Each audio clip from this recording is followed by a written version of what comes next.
A service of KIBMradio.com, the Internet's home for an all old-time radio.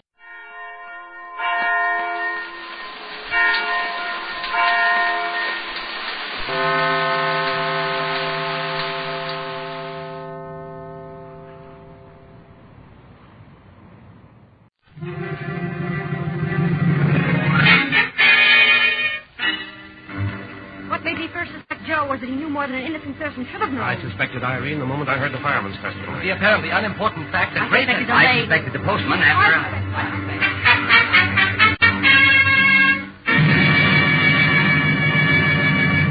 Listen to radio's newest, most interesting and thrilling program, Suspicion.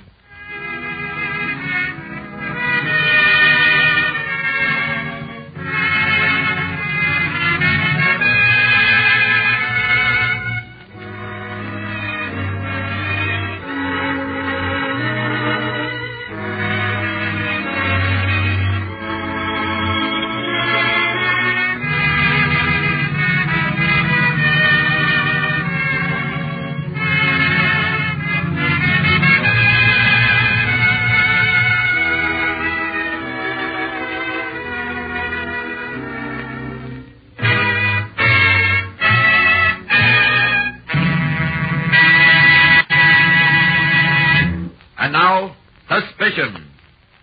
Somewhere in the drama about to be presented is a seemingly unimportant fact, a hidden clue that first casts suspicion on the ultimate culprit. Listen carefully to this thrilling series. Test your powers of observation and deduction and find the hidden clue.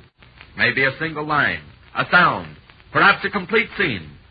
All names and characters depicted in this story are fictitious. Any resemblance to persons living or dead is entirely coincidental. And now, the Double Cross.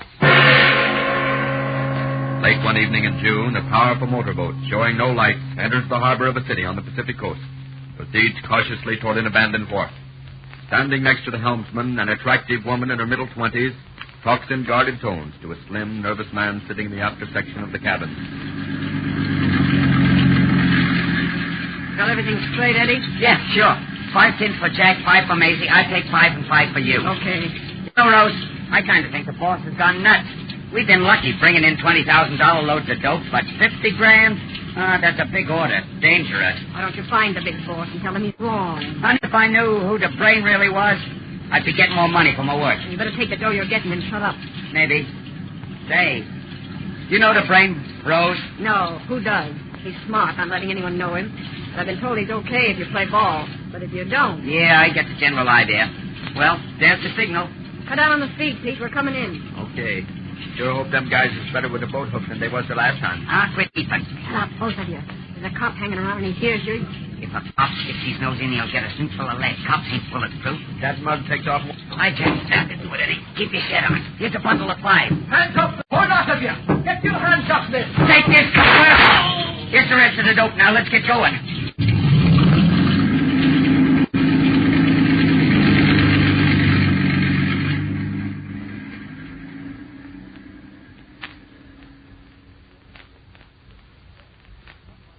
Boys, Tim Hogan's going to live.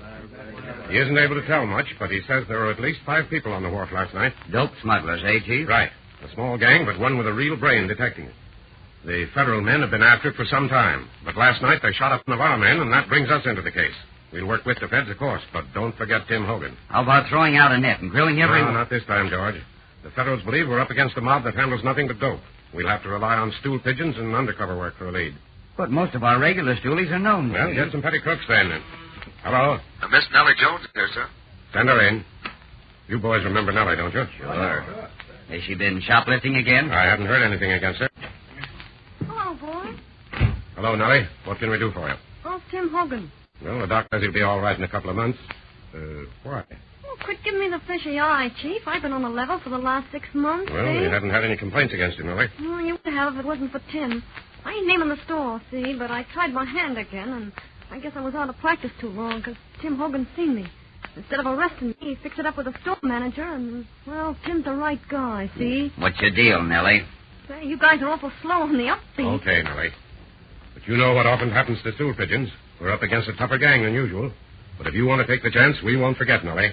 But remember, we're trusting you. One slip and...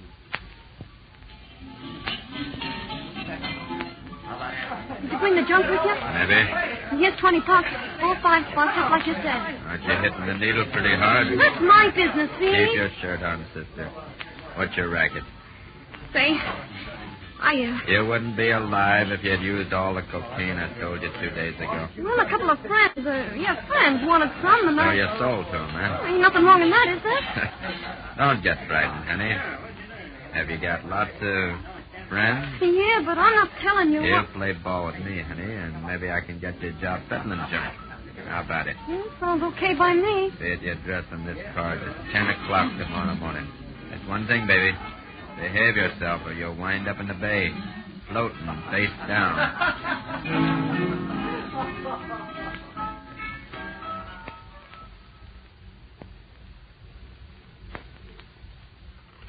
Hello? Nothing new today, Chief, but I think I've gotten as close to the gang as possible. Yes? Nobody knows who brings the junk in or who to bring. Are you sure? Yeah, looks like we're stymied. Well, the only thing to do is keep trying. How are you fixed for money? Well, I need $200 as soon as I can get it. Right, we'll mail it tonight. Well, there's nothing to do but play along with her, I guess. Or else raid the apartment on Main Street and try to sweat the truth out of the big peddlers. Maybe we'd better string with Nellie. The man we've had tailing her for the last 6 weeks gives her a clean bill. And her story's the same as our man's, Billy Peston's. He's worked his way up as Hal Richards to the top of the dope peddlers, too. Well, then keep your fingers crossed for a decent break soon, George.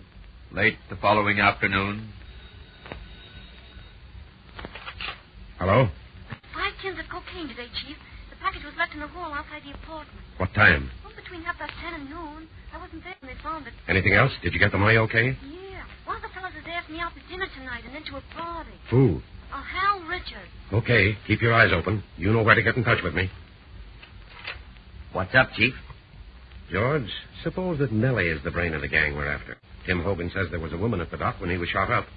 I'm wondering if she's the brain and knows that Billy Peston is Hal Richards. Probably he spotted her as the brain and... More likely, she's the brain and has learned that Hal Richards is a cop. Hello? This is Smokey Joe, Chief. Oh, hello, Smokey. How's business? I got some news to shop. Uh-huh. Yeah, if it does you good, give me $50. If it don't, then you don't owe me nothing. Well, what is the news? I'll pay if it's good. Okay, doke. Now get this straight. I overheard two guys talking, see? One of them tells the other the boatload of dope is going to be brought in tonight and landed at the old swimming club. You got that? Yeah, old swimming club at the foot of Catalina Street, eh? What time? No, I didn't ask, Chief. But don't forget the 50 smackers if the tip's okay. So long. Wait a minute, Smokey. Hello. Hello. Yeah, I guess that was all I knew, George. But there's plenty. Get 20 of our best shots. Phone the Bay Patrol boat. We'll give those smugglers a real welcome home party.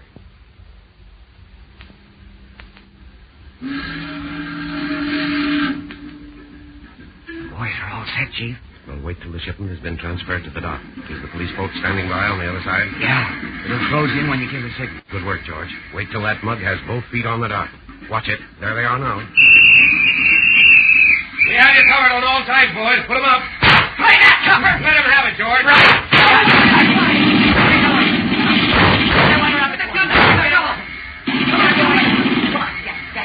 Okay, you win. Well, come out of the shadows then, you guys, and with your hands up, quick. No use talking to them, copper. I took a dive for the floor, I wouldn't be talking. Where are these narcotics going? I don't know. Where you taking it? I tell you, I don't know. Oh, all right. I suppose the jig is up. We bring it in and run an ad in the newspaper and... What kind of an ad? Oh, in the top column. Then we get a letter from the brain saying how he's to deliver. A couple of days later, we get our money. Sounds screwy to me, Chief. How come you didn't double-cross the brain, sister? Wake up floating face down in the bay. It'll be a sap all your life, copper. But as for who the boss of this racket is, you got me, pal. 3 minutes later, while questioning Rose Blair at the police station. It won't get you anywhere, Rose, saying you don't know the brain behind the narcotic ring. If you turn state's evidence... Hello? It's me, Chief. Billy Peston. I'm at 219.5 Longfeld Drive. I just killed the brain behind the narcotic smuggling gang. Good. We'll be right over.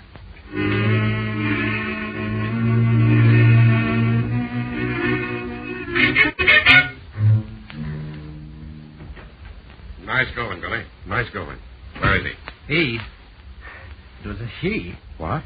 Yeah, a woman. Come along, I'll show you. I thought there was something unusual in this racket all along. Well, There she is. Well, what do you know about that, George? Nellie Jones. He said there was something screwy about her turning stool pigeon, Chief. How did it happen, Billy? Well, I asked her up here for dinner in order to get her away from the others. I had a hunch she was the brain. After we got here, she asked for a glass of water, and like a sucker, I went into the kitchen to get it. And she started shooting as you came back, eh? Yeah, that's right. Had her gun out and ready. So she fired a couple of times before I got her. Well, any one of your shots would have killed her, Peston. She must have been dead before she hit that floor. Well, it looks like we've rounded up the whole gang tonight. Yeah. She kept her gun in the coat pocket, George. Yeah? Look, let's get out of here, will you? I feel kind of... Well, you know how it is. Sure we do, Billy. Yeah, I should think you would feel nervous. After murdering this woman, Keep your hands still, Peston. Are you crazy? Peston, you're under arrest for the murder of Nellie Jones. Good Lord, Manny! You remember the description Rose Blair and Eddie gave? They never saw me! They didn't know I was the head... They didn't know you were the brain of the racket, eh? I was hoping you'd get rattled enough to make a slip like that. I feel sorry for you, pal. It may hang you.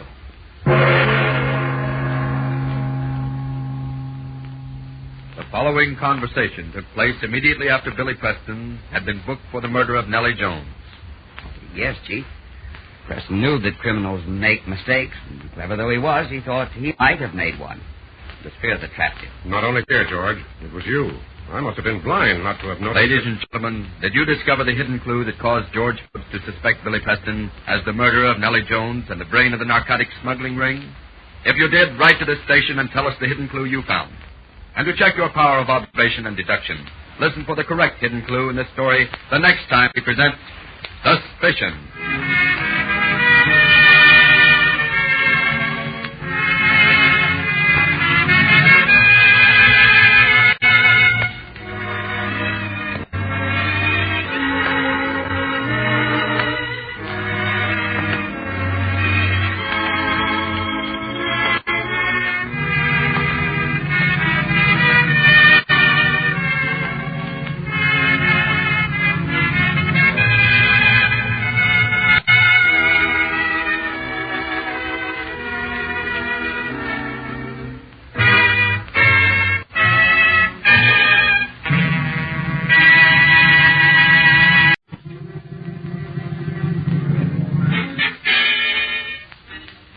What made me first suspect Joe was that he knew more than any innocent person should have known. I suspected Irene the moment I heard the fireman's testimony. You have the unimportant fact. I suspected The postman after he testified. I suspected.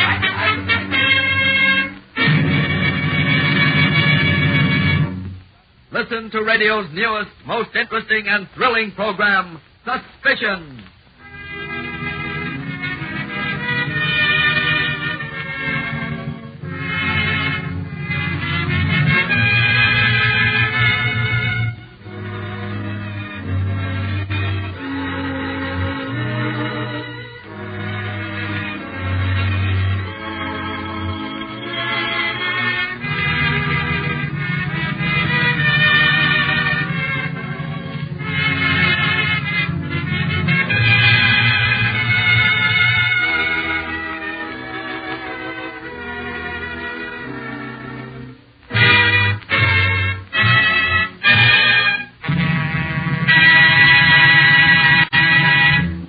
And now, Suspicion.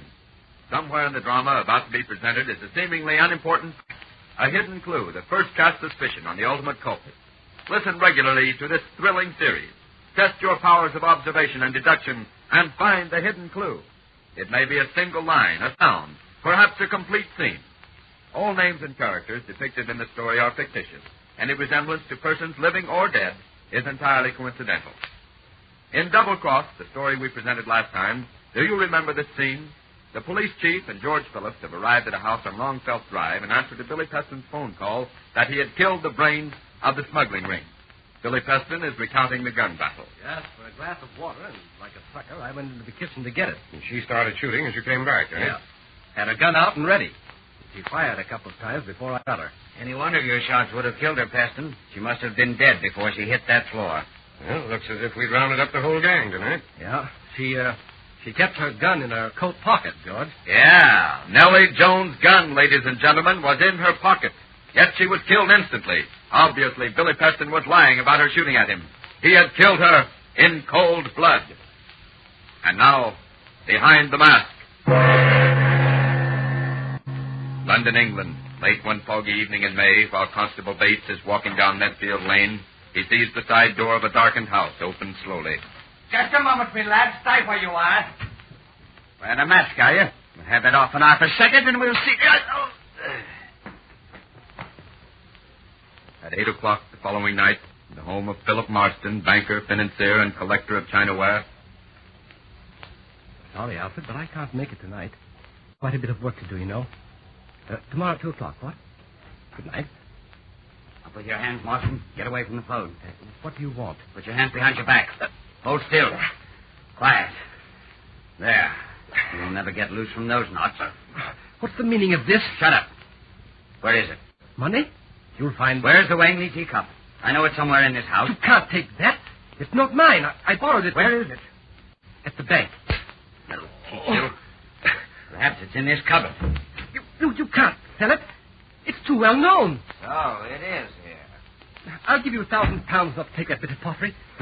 2,000 then. It's unfortunate for you that your windows fit so well, Marston.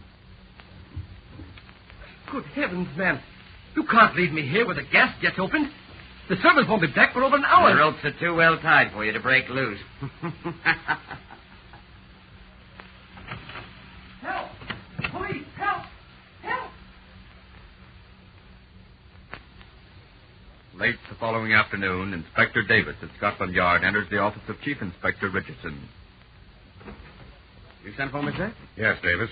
I realize you're due to go on a vacation tomorrow, but I'd like you to stay and take over the Marston case. Just a routine robbery and murder, isn't it? Well, unless I'm mistaken, it's connected with Bates' report of 2 days ago. Oh? Bates was knocked out by a burglar, and according to his report, the burglar wore a black mask. Yes, it sounded a bit too sensational for London in the 20th century.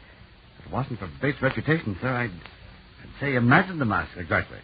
A few moments ago, I received this wire from Sir Harold Barton. Mm-hmm. My caretaker reports nothing stolen. Here's the information on the Marston case you asked for, sir. Oh, thanks. You see, Davis Marston is also a collector of China. Oh. Let's see. One Wang Li teacup, Ming Dynasty, borrowed from Sir Harold Barton, missing. That's what the criminal is after, Davis. I see. I know very little about Chinaware, but pieces of real Ming are quite valuable. An almost impossible thing to sell, sir. Not to another collector, an unscrupulous one. I hate to ask you to postpone your vacation, Davis, but I feel that you're the one man on the force who can solve this. Thank you, sir. Mr. Alfred Parks to see you, sir. He says it's urgent. Alfred Parks, eh? Send him in, orderly. Parks also collects pottery, Davis. He may be useful. Oh, good afternoon, Mr. Parks. Hello, Davis. Richardson, I'm here about the Marsden affair. Phoned me last night, you know. Borrowed a rare piece of Ming pottery from Sir Harold Barton. Pardon me, sir. But was it a Wang Li teacup? You know that already, eh? Yes, it was Wang Li. One of the only 4 pieces he ever made. 4 teacups, eh? Now, where are the other 3? I have one, Grant has one, and Lord Bresslaw has the 4th. And you think an attempt will be made to get yours? That's why I came here. I want you to place a couple of men in my house until this criminal is caught. Very well, Mr. Parks. 2 of our best men will go to your house with you. Inspector Davis will handle the case. And my men will get in touch with him if anything happens.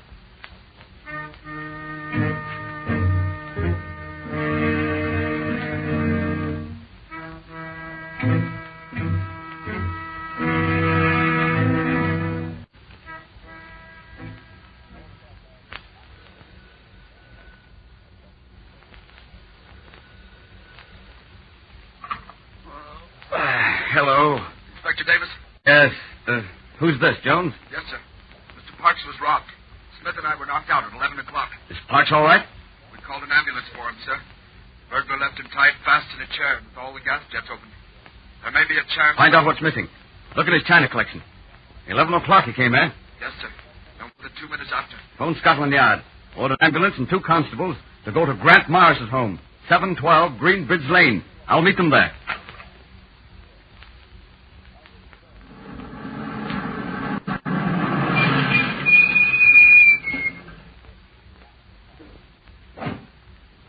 Good evening, gentlemen. How are you, sir? Good work, men. Follow me. There'll be an ambulance along any minute. Right. All together now. All your white pieces. Once more. There's a light under the first door, sir. Try it. Thank heavens we're not too late. Peter, shut off the gas. Right. Use me knife, officer. I'll cut him loose. Open the window wider. I'll take him outside in the hall. Don't let anyone in here. Bring the doctor in the house at once. All right, sir. We must get a description of the man we're after.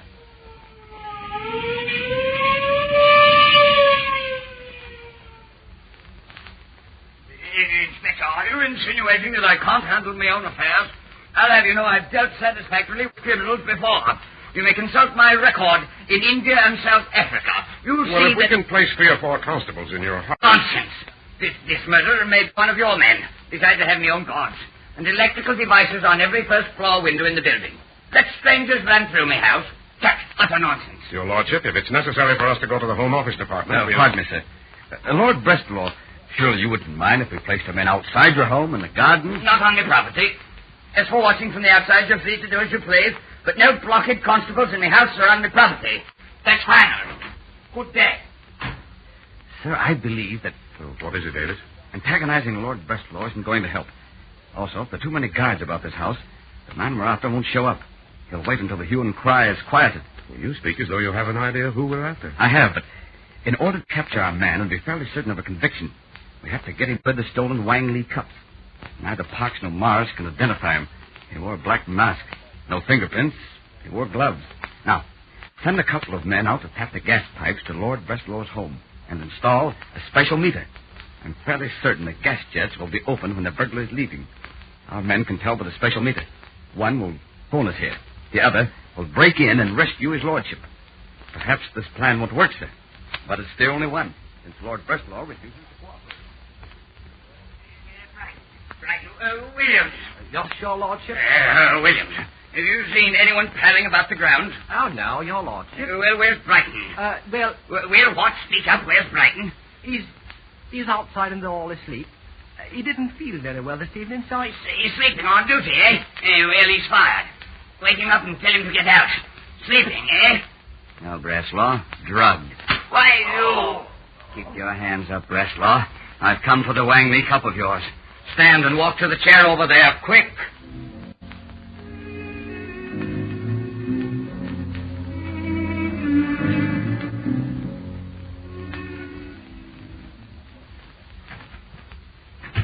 What's the idea of coming here, Davis? Quiet. Hide behind the sofa. He's due any minute. Where will you be? Here. Pull the lamp cord out of the socket, will you? Right. The second he closes the door, stick the cord back in the socket. Better try it once. Right. No trouble at all. It's all set now, sir. The instant you make the connection, this photo flood lamp will shine in his face. Shh. He's coming. Hands up, Bart. Stay where you are, Morris. Hold it, sir. He won't escape. They'll hang me. But you can't take these. You can't take my Wang Li cups. They're mine. They're mine. You can't touch them. They're mine. They're 4 cups. The only pottery Wang Li ever made. They're mine. They're mine. Crazy. Completely. Just before Davis left on his delayed vacation, he was called into Chief Inspector Richardson's office at Scotland Yard. I want to congratulate you, Chief Inspector. Well, what was that, sir? I was just informed of your promotion. That was a marvelous piece of work, Davis. Well, thank you, sir. You see, I figured that a collector or a criminal employed by a collector of pottery would have gone after those Wang Li cups.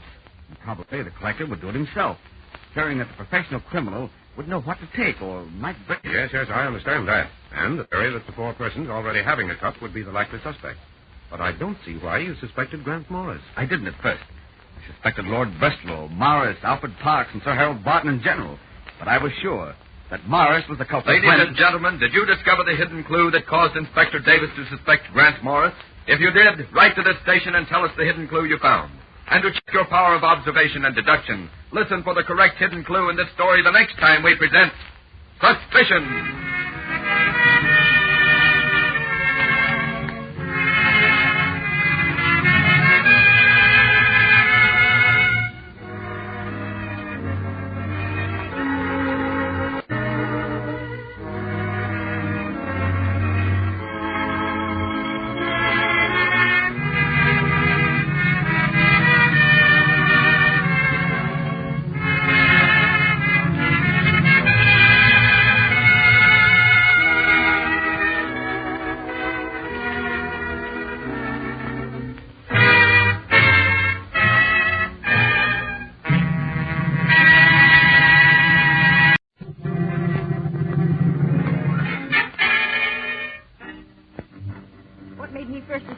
as he knew more than an innocent person should have known. I suspected Irene the moment I heard the fireman say it. The apparently unimportant fact that Grace... I suspected the postman after...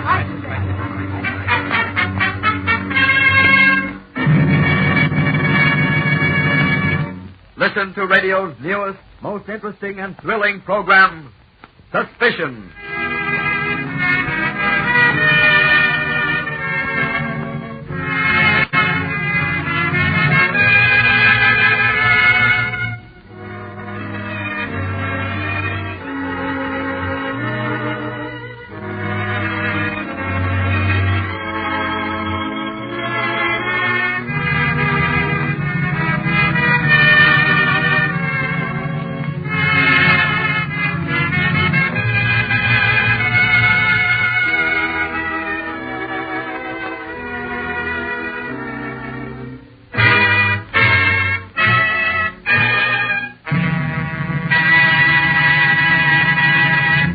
And now, Suspicion.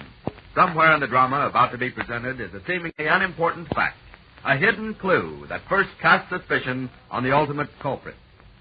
Listen regularly to this thrilling series.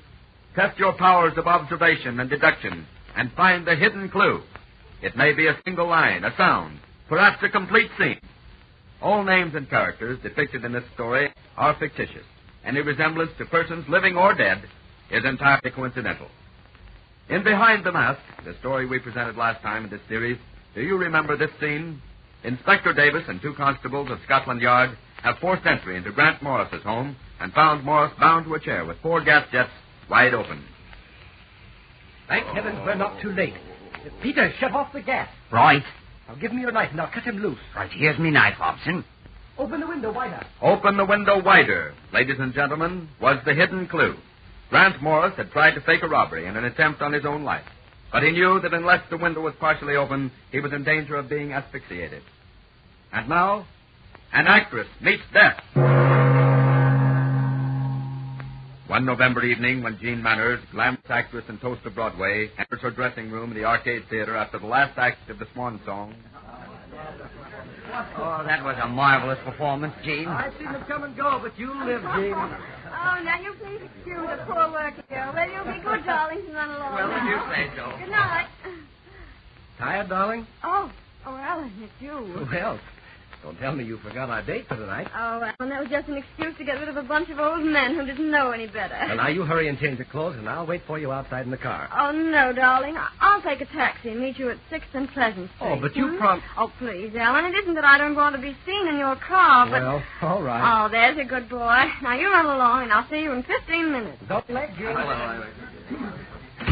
Laura, you lazy thief. I wonder what's keeping that fool. How am I going to get out of here? You're 2 minutes late, Laura. It's not your maid, Jean. Right. At your service, my dear.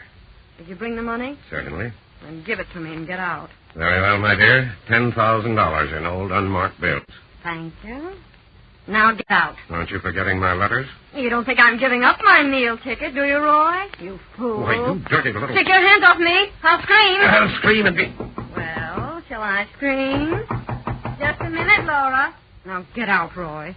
I'm warning you, Jean. Don't carry this blackmail too far. You'll find it a dangerous game. But a profitable one. Don't think I'm not going to get every cent I can. And if I should be found dead, Roy, you're the first one they'd look for.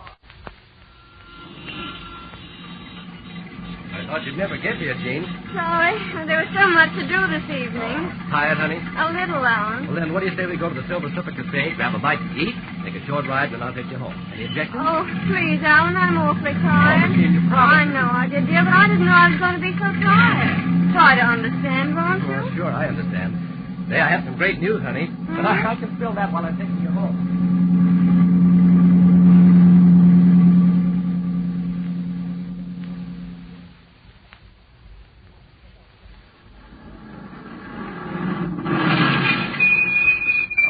The work, Jean. In 3 days, I leave for Montana and a job at $200 a month. Oh, lurker boy makes good, right? Oh, but there's more to it than that, Jean. You see... Sorry to interrupt, darling, but would you mind putting my car away? I've told Laura time and again. Oh, sure. Coming with me? Uh-huh. What were you going to say, Alan? Well, I'll tell you in a minute. Oh, let's have the keys. Oh, I'm afraid you'll have to push, dear. Laura has the car key. All right. Okay, I'll push and you steer. I just stand on the running board. Ready? Push. Okay.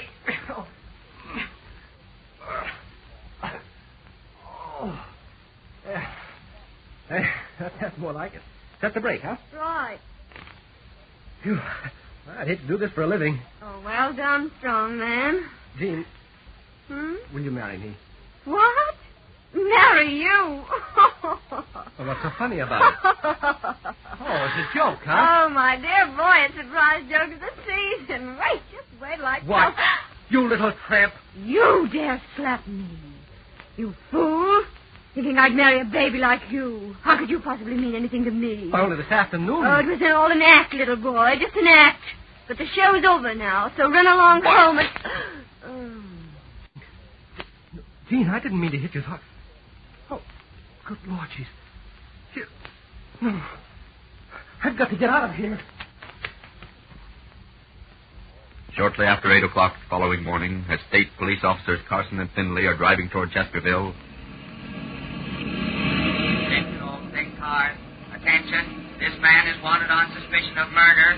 Alan Peterson, age 23, medium build, dark complexion, dark hair, driving a tan sports roadster, license 5R8686. Hey, that car passed us not more than 2 minutes ago. Repeating. Step on it, Finley.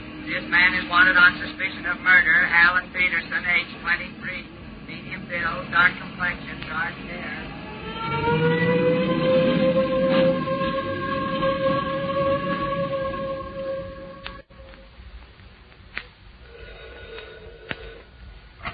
Good morning, Mr. Roy Mason's office.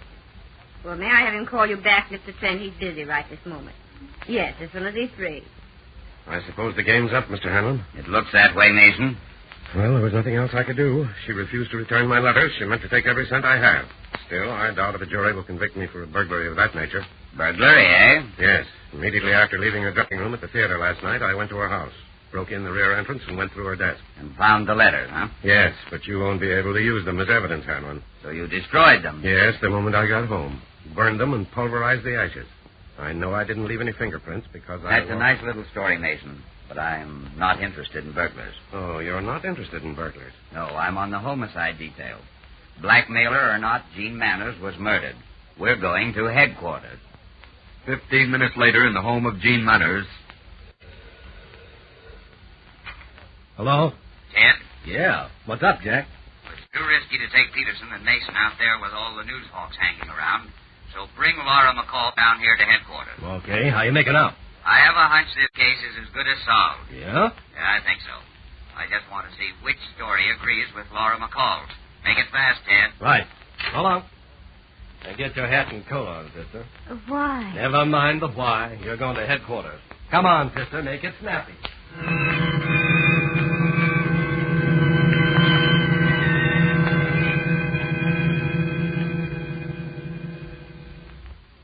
Hello, Jack.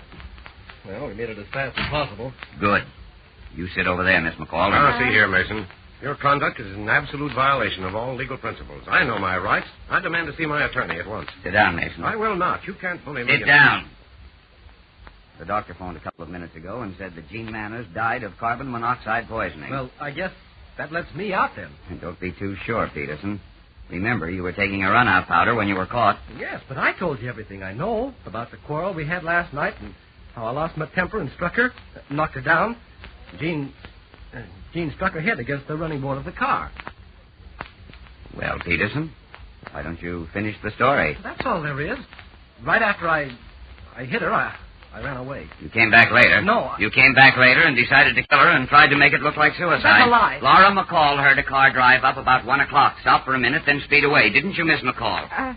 Yes. You came back, Peterson, saw Gene Manners lying unconscious on the floor of the garage. Started her car, closed the garage door. No, you're lying. I came back. Go on. Well, I came back to get some letters I'd written. There weren't any lights in the house, and I thought she might still be knocked out. I started for the garage, but the doors were locked, so I decided she'd been found and taken inside.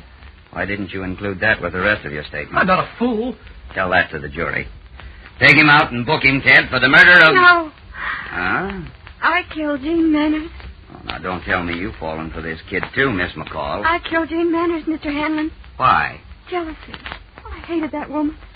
Jean was 31, although she looked only 24. Several years ago, she tried out for the lead in a show. It had been promised to me, but she flirted with a producer and got the part. Then my luck went against me. Last summer, I saw her again. I was broke and asked for a loan. She offered me a job as her maid, so I took it. She treated me worse than the dirt under her feet. I see. And last night? But just before the show started, she accused me of stealing a ring some man had given her. I knew that she'd pawned it and was accusing me in order to save herself. I got to the house about midnight. The garage doors were open.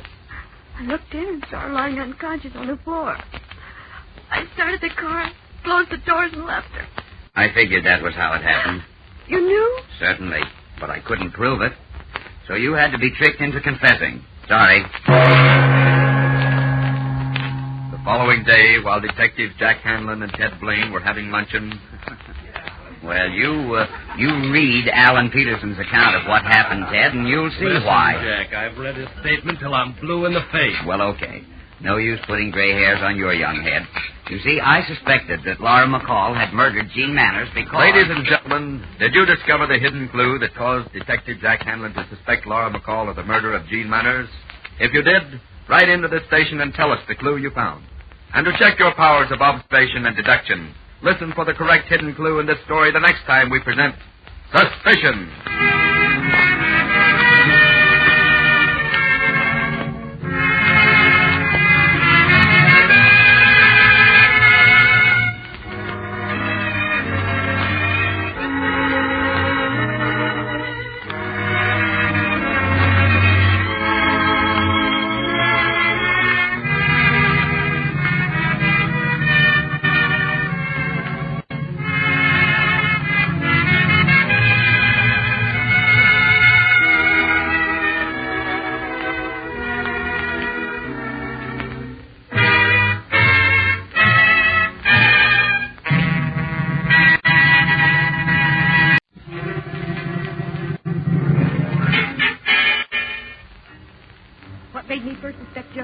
More than any innocent person should have known. I suspected Irene the moment I heard the fireman's telephone. He had the unimportant fact. I suspected Elaine. The postman after he testified. I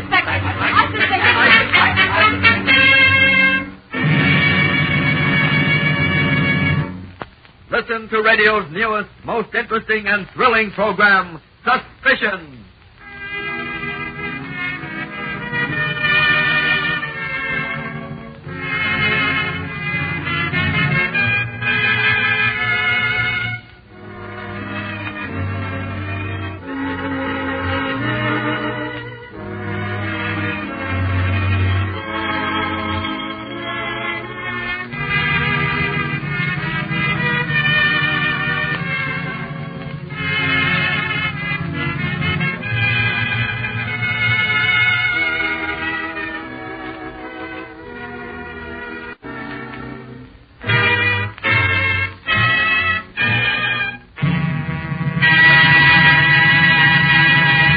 And now, Suspicion.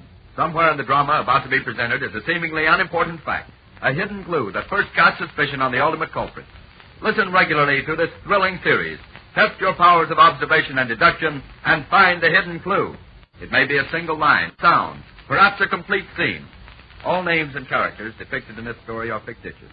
Any resemblance to persons, living or dead, is entirely coincidental. In An Actress Meets Death, the story we presented last time in this series, do you remember this scene? Alan Peterson has just driven Jean Manners home, and she's asked him to put her car in the garage. What were you going to say, Alan? I'll tell you in a minute. Oh, let's have the key. Oh, I'm afraid you'll have to push it, dear. Laura has the car keys. Laura has the car keys, ladies and gentlemen, was the hidden clue. Laura McCall, Jean Manners' maid, was the only person who could have started the engine of Jean Manners' car, and the ignition key was found in the lock. And now, the White Wolf of Paris. Shortly before 8 o'clock on the night of May 10th, at number 715 Rue de Strasbourg, the residence of Mademoiselle Teresa Papineau, star of Police Petite. What is it, you... Silence, mademoiselle. Stand aside. But what do you... Oh.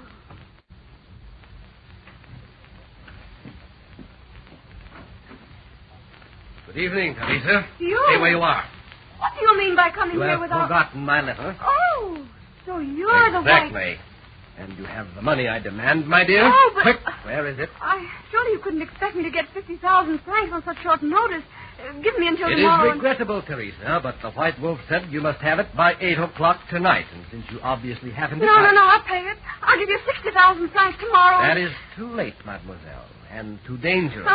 When the White Wolf says 8 o'clock on the night of May 10th... No, you mean... no, don't shoot me. No, don't. Yes. No, don't, please. And now to phone the Sûreté and tell the stupid police where to look for Mademoiselle Teresa Papineau's body.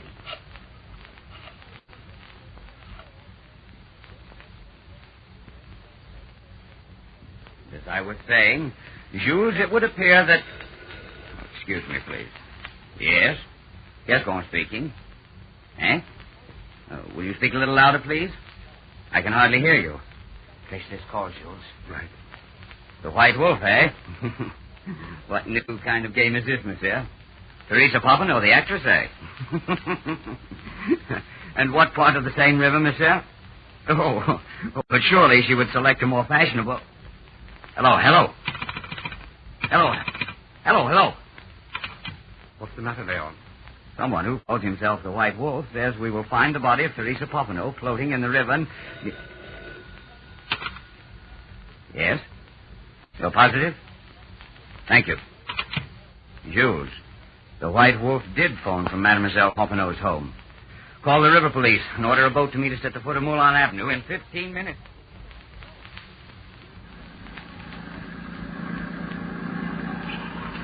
Slow down a little, Captain. What's that over there, Leon? Seen at the end of the second pier there. It looks like... No, it's only a log, Jules. I think we'll find the body further from the banks, more toward the middle of the river. But the current sweeps inward here. There it is. To the left, Captain. About 200 yards toward the far side of the river.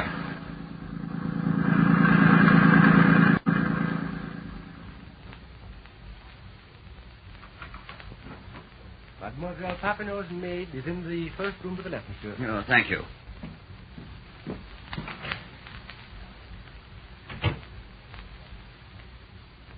Yes? What? Monsieur Thiers and Gascon of the Sûreté. There are a few questions I must ask you. Well, Jules, examine carefully the papers in Mademoiselle Papineau's desk. But certainly. Now, you are Annette Cartier. And I wouldn't want you to describe the man who came here. But I had only opened the door Was he when... tall or short, fat, thin, light, dark? Oh, but monsieur, I saw him for only a second, and it was so dark Had that... Mademoiselle Papineau spoken to you about the White Wolf? No, but she had acted strangely for the past week. Ever since the day monsieur... Ever since Monsieur who, Annette? I've forgotten. Forgotten, eh?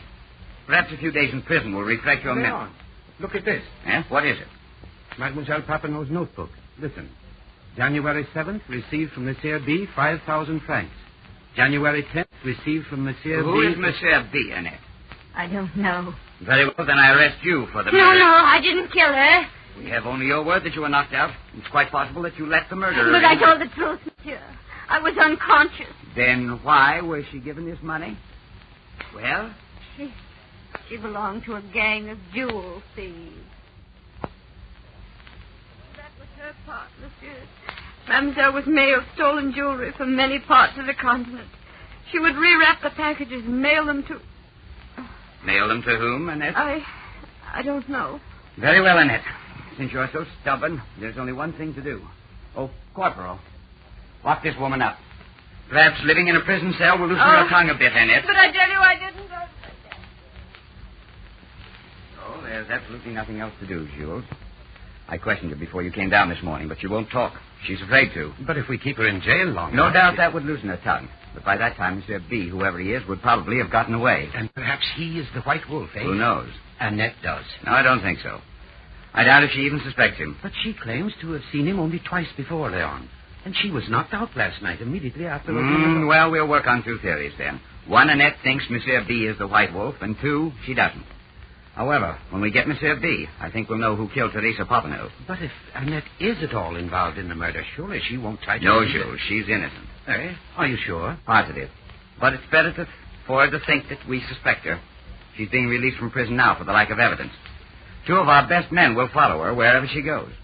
All we can do is to wait for them to phone in their reports.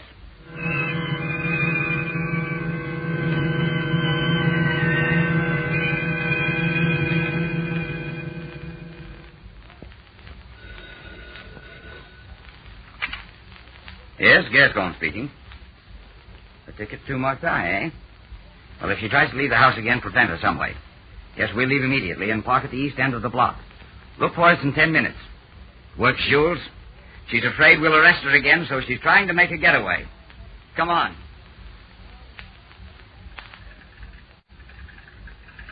She'll have to hurry to get the train to Marseille. Oh, that's the last place she'll go, Jules. Obviously, she saw the corporal following her and purchased the ticket to throw him off the trail. The actions of an innocent person, eh? Well, however, one can never be certain until... There she is now. She'll probably walk to the taxi stand on the next block.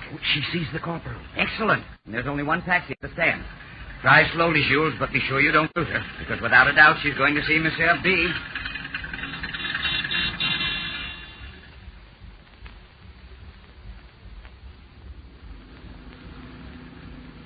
So, Monsieur B lives at number 33 Rue de la Coulter, eh? Turn into the alley and park the car, Jules. Shall I phone the Sûreté for reinforcements? Jules. Surely you and I are a match for a... Stop the car, Jules. Those shots were in number 33.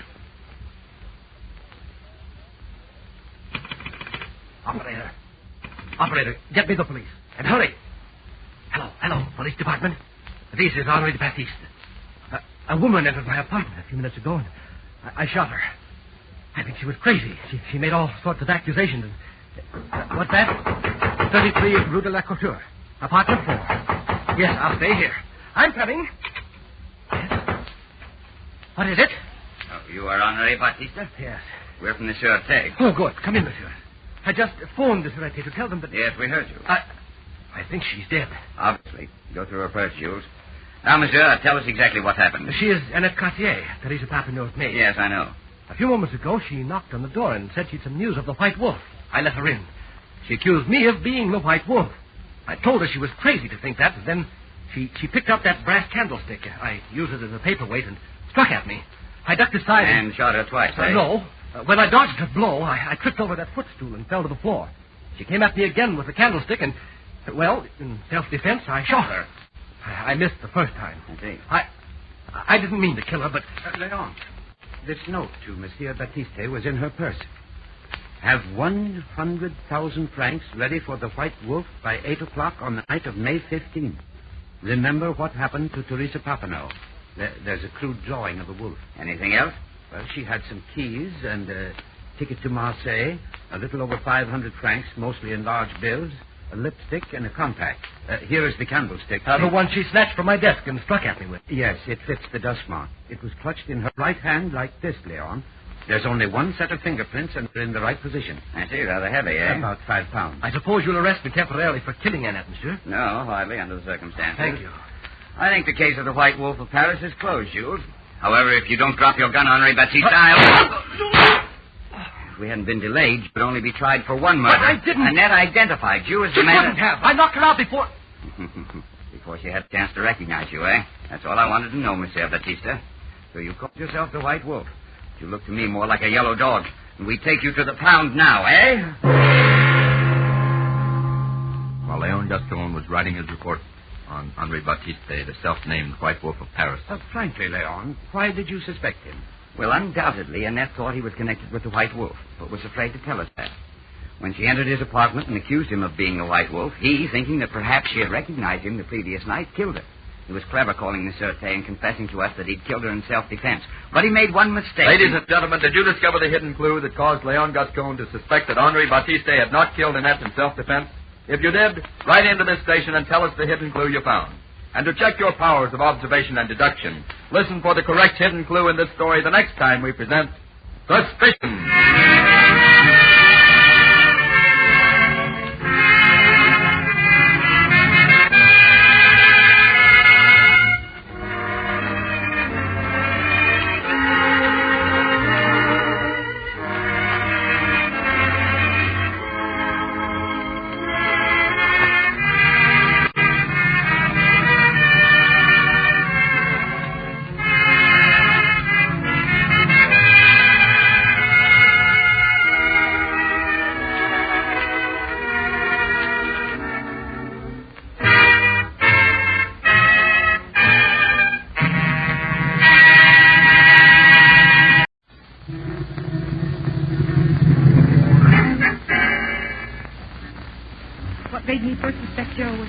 more than any innocent person should have known. I suspected Irene the moment I heard the fireman's testimony. The apparently unimportant fact. I suspected Elaine. the postman after he testified. I suspected.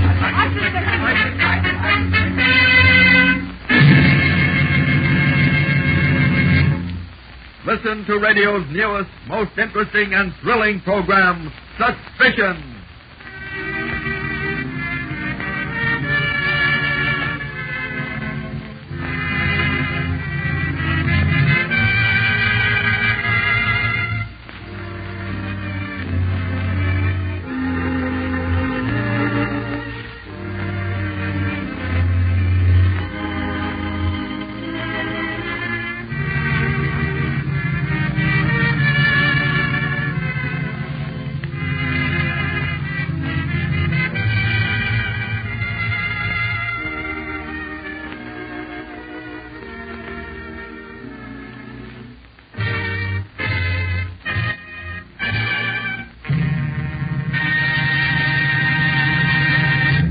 And now, Suspicion.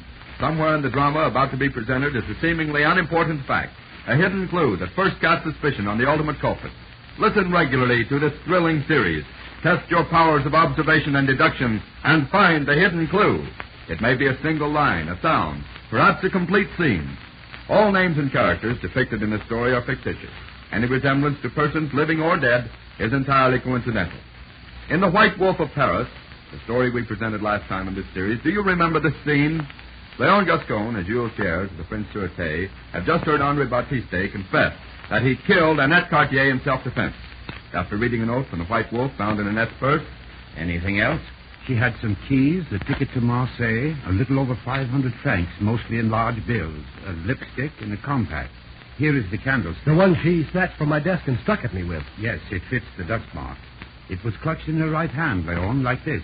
There's only one set of fingerprints. Only one set of fingerprints, ladies and gentlemen, was the hidden clue. Henri Baptiste used the candlestick for paperweight, and therefore there should have been at least two sets of fingerprints on it, his and Annette's. But after shooting her, he'd wiped the candlestick and placed it in her hand. And now, the show-up. A few minutes after 9 o'clock on the night of October 10th, a trim black coupe stops before a small grocery store in a large eastern city.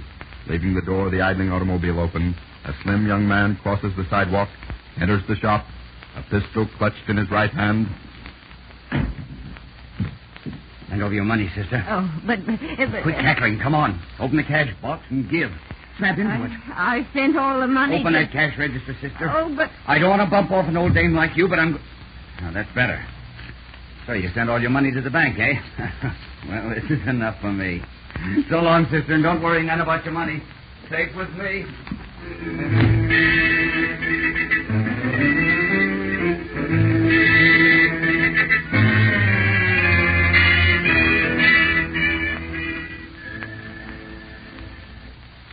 What did he look like, Mrs. Perry? Oh, commonplace, Mr. Blake, commonplace. How tall was he? Oh, just kind of medium-like. About my height? Well, Mr. Blake, he might have been taller and he might have been shorter. Now, think hard, Mrs. Perry. We're going to get this crook, but we need something to work on. Would you say he was heavy built? I'm doing my best, Mr. Blake, but it happened so fast. All I know is he might have been fatter than you, or maybe he wasn't so fat. Well, did he wear a hat? Oh, I noticed that all right. His hat was pulled down kind of low, it was. What color? Oh, I wasn't looking at his hat. Were there any marks of identification? You mean... Scars, jewelry, rings? No, Mr. Blake, I didn't see anything like that. Maybe I can't tell you what he looks like, but I'll know him if I ever see him again.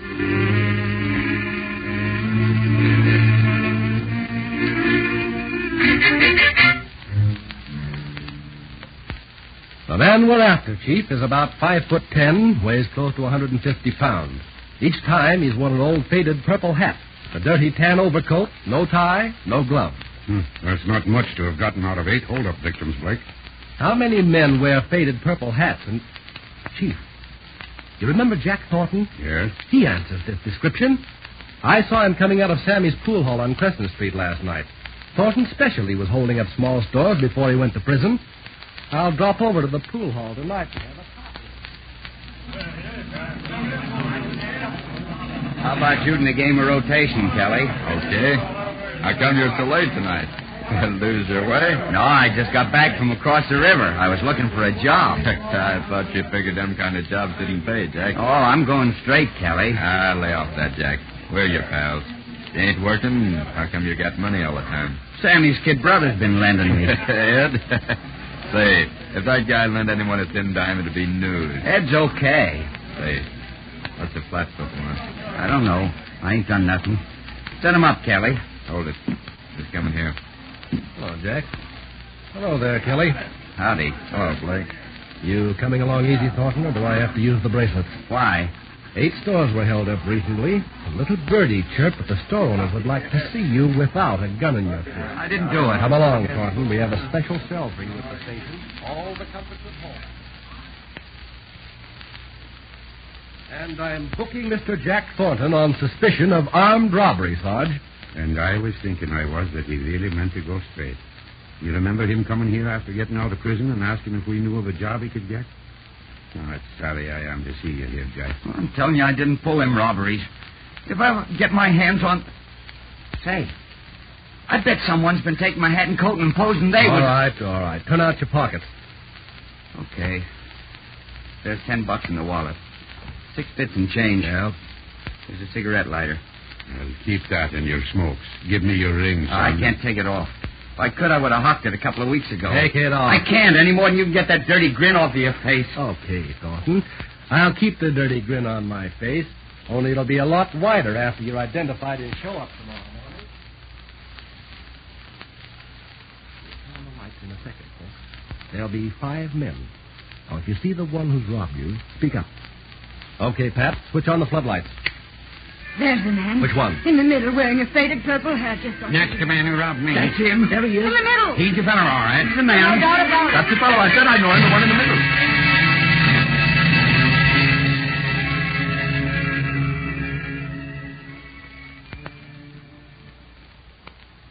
There isn't any doubt at all, Miss Thornton. Your brother was positively identified by 8 different people. But Jack swore he was going straight, Mr. Blake. He's not the type to go back on his word. Yeah, when you've known criminals as long as... Jack's different. Well, suppose you tell me what he's been doing, Miss Thornton. He was hunting for a job every day. Yeah? And Where'd he get his money? Oh, Ed Jelson's been lending him Ed money. Jelson, huh? He's waiting outside. Suppose we ask him. Corporal, send in Ed Jelson.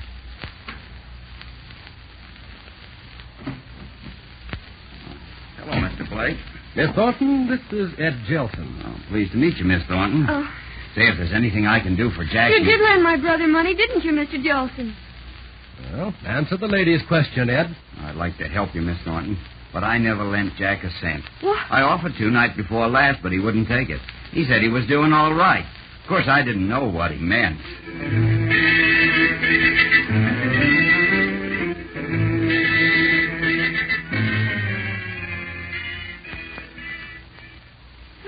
Now, there, Miss Thornton. I know how you and your brother feel about this, but crying ain't going to do He's it. changed so I hardly knew it. Sure he has, miss. You know, when Jack was booked, I had a feeling he was innocent this time. He is, I know he is. After the last time he promised me he was going straight, I believed him. I still do. And it's a good thing you do, Miss Thornton, because I think this is a case of mistaken identification. You mean you...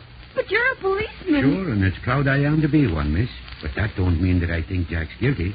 Because I know he's innocent. You know he's innocent? Sure, and that's a fact.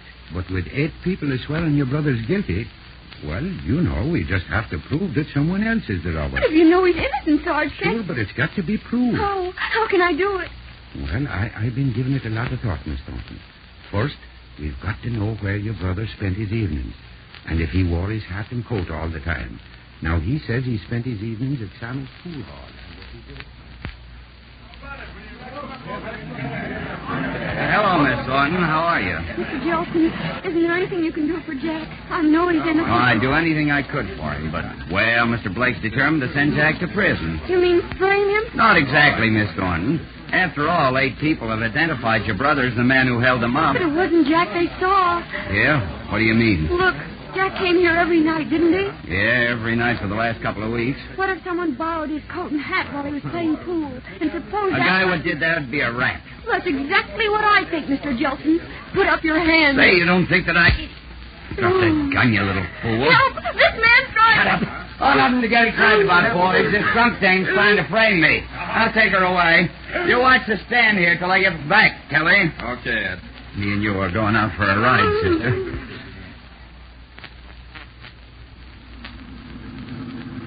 I won't say anything, Mr. Jelson. Honest, I won't. I'm taking care that you don't, sister. Turn left at the next corner. But Turn left. You drive, and I'll talk. Honest, I didn't really think you'd committed those holdups, Mr. Jelson. I suppose you came to see me on account of you think I'm a good-looking guy, eh? You shut off your mouth too soon, sister. Turn left here. Where are we going? To the flour mill. And then, honey, you're going for a swim. Maybe you'll get sucked into the paddle wheel, see? Oh. It's kind of messy, but you won't do any talking after that. Now, slow down. Keep your hands off the wheel. We had a Slow down or I'll pluck you. Go ahead, Cute. You know what'll happen. We're going 50 miles an hour. Look out, there's a truck coming. Look out!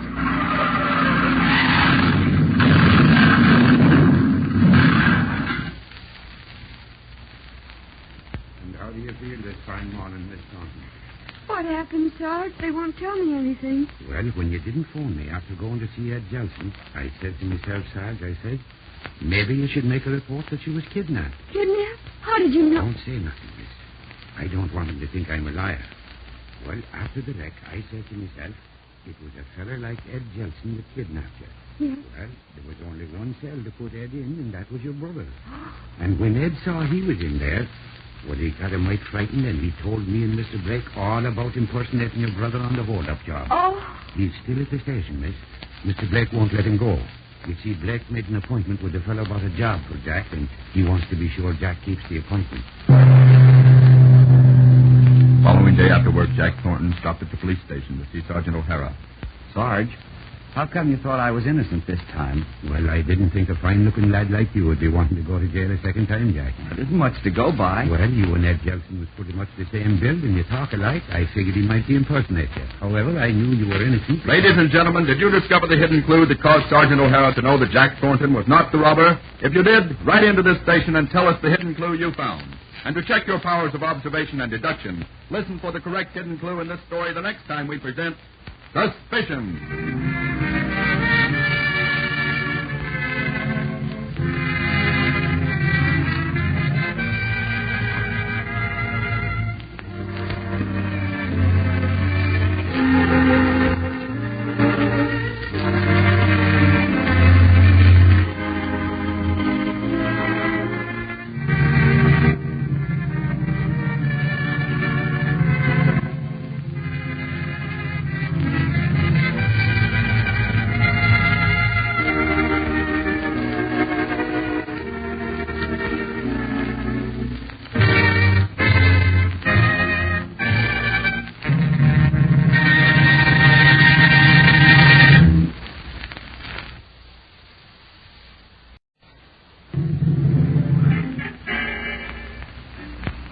What made me first suspect Joe was that he knew more than any innocent person should have known. I suspected Irene the moment I heard the fireman's testimony. You have the unimportant fact. I I suspected the postman after he testified. I suspected.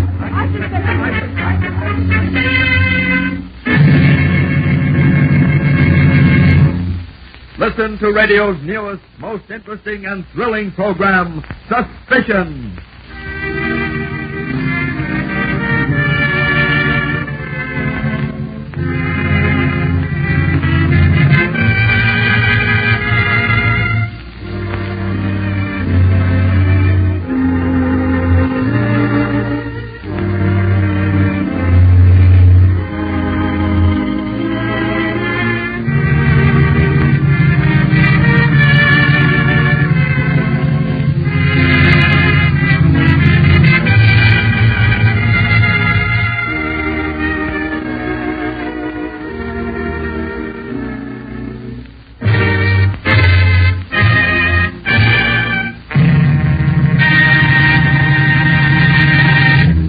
Now, Suspicion. Somewhere in the drama about to be presented is a seemingly unimportant fact, a hidden clue that first casts suspicion on the ultimate culprit. Listen regularly to this thrilling series. Test your powers of observation and deduction and find the hidden clue. It may be a single line, a sound, perhaps a complete scene. All names and characters depicted in this story are fictitious. Any resemblance to persons, living or dead, is entirely coincidental. In the show-up, the story we presented last time in this series, do you remember this scene? When Detective Blake was questioning Mrs. Perry, who had been held up a few moments previously... Were there any marks of identification? You mean... Scarves, jewelry, rings, perhaps... No, Mr. Blake, I didn't see anything like that. And when Jack Thornton was booked as the suspected robber, the sergeant said... Give me your ring, son. I can't get it off. If I could, I would have hucked it a couple of weeks ago. The fact that the robber wore no rings and that Jack Thornton could not remove his, ladies and gentlemen, was the hidden clue. It was, as Sergeant O'Hara said, a case of mistaken identification. And now, burglary in the Yukon. October 2nd, shortly after midnight, Richard Kent, owner of the 5 Point Trading Post in Quakeville, a small town in the Canadian Yukon, excitedly enters the Royal Canadian Mounted Police Station and reports that his store has just been burglarized. I had just dropped off to sleep, Corporal, when I heard a noise in the store. I was too sleepy to realize what it was at first. Did you hear any voices, Mr. Kent? No, only footsteps. Quick, cautious one. Did you touch anything? No, I came here immediately. It couldn't have happened more than 10 minutes ago. Well, Peter, get your things and come with us. The 5 Point Trading Post has just been robbed. Wake Blair and tell him to carry on.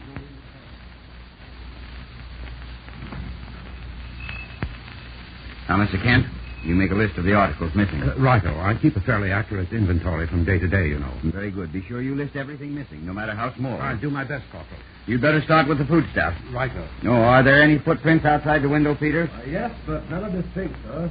The burglar entered through this window, all right. Evidently, he forced his knife between the upper and lower frame and pushed the lock back. Paint is pretty badly scratched, sir. There's a handprint on the inside upper sash of the lower frame, sir. Yes, I noticed that. It's so smeared that I doubt if you'll get a print. However, try it. Yes, sir. And take a plaster mold of the footprints on the floor. Yes, sir. Well, how are you getting along, Mr. Kent? You're all right so far, Corporal. I've listed 100 pounds of flour, 2 sides of bacon, 100 pounds of potatoes, 3 tins of coffee, Empire blend, 10 pounds... Just a moment. What's the matter? It's gone. What's gone? Well, quite a valuable paper of mine. I hid it in this pile of blankets a few hours ago, just before closing the store. Yeah, well, are you sure that it's gone? Well, here, look for yourself. I hid it between these 2 bottom blankets, right here in the center. What was it, Mr. Kent? Location and claim papers for a gold mine I discovered. But there aren't any gold deposits in this... Well, I found it quite by accident, Corporal. Naturally, I kept my discovery a secret. I wrote to Dawson for title papers and so forth, and I was going to file my claim in the morning. How many people knew about it? No one, I tell you. I didn't breathe a word of it to... By George. 4 men knew. At least they'd seen me doing a bit of prospecting. Well, you give me their names, Mr. Kent. We'll set out after them in the morning. At 8 o'clock the following morning, Corporal Haynes gives final instructions to Private Peters as the latter sets out to question the suspects named by store owner Kent. Here's a list of the articles stolen, Peters. Yes, sir. 100 pounds of flour, 2 sides of bacon, 100 pounds of potatoes, 3 tins of Empire blend coffee, 10 pounds sugar, 5 pounds salt, 5 tins of patty de foie gras, 1 star blade hunting knife, and 1 pair of leather gloves, size 9. Anything else, sir? Nothing except Kent's claim papers. Now, the men you're after may give trouble. Harry Clark ran afoul of the authorities in Winnipeg 2 or 3 years ago. Tim O'Toole is a rather lawless chap. Pierre Simon is downright ugly when he's crossed. Indian Joe is just a pretty sullen chap. Well, thanks for the tip, sir. Sorry to send you out in such beastly weather, Peters, but those men must be questioned as soon as possible. You're not in uniform because of the importance of the case. Righto. You've never been to Scotchman's Creek before, have you? No, sir, I haven't. Well, follow the main trail north for 50 miles. And when you come to the split rock, turn left. Head northwest for 15 miles, and you'll be in the vicinity of Tim O'Toole's place. However, if you should miss that, strike out due north for Scotchman's Creek and work your way back.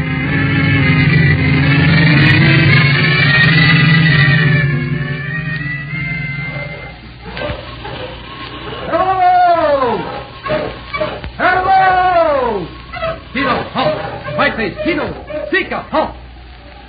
Hello! Hello, Tim O'Toole!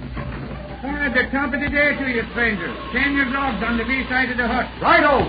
Sure, and you're just in the nick of time for supper.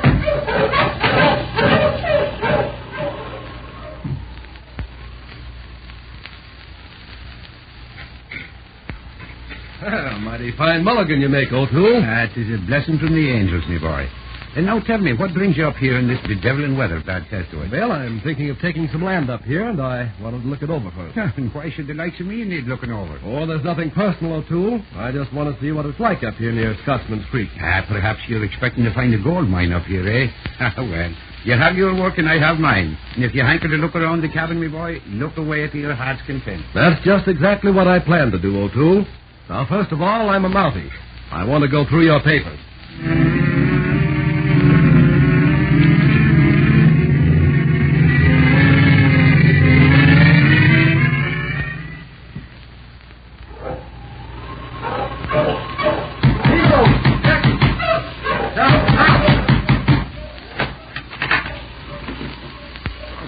What do you want this early in the morning, Mountie? I can spot a Mountie a mile away, even if he don't wear his uniform. You mind if I come in? No, I suppose not. He'd come in anyway. That's right, Clark. What might you be expecting to find, if you don't mind me asking? I just wanted to see if everything was all right along Scotsman's Creek. You might as well hear it now as later, Mountie. I don't know nothing. Not a bloomin' blasted thing. Oh, no? No. Well, then you won't object to my looking around your cabin. Go ahead and look, Mountie. Look your bloomin' eyes out, but you won't find nothing. I thought you'd be reasonable, Clark. Now, suppose you wait outside till I finish.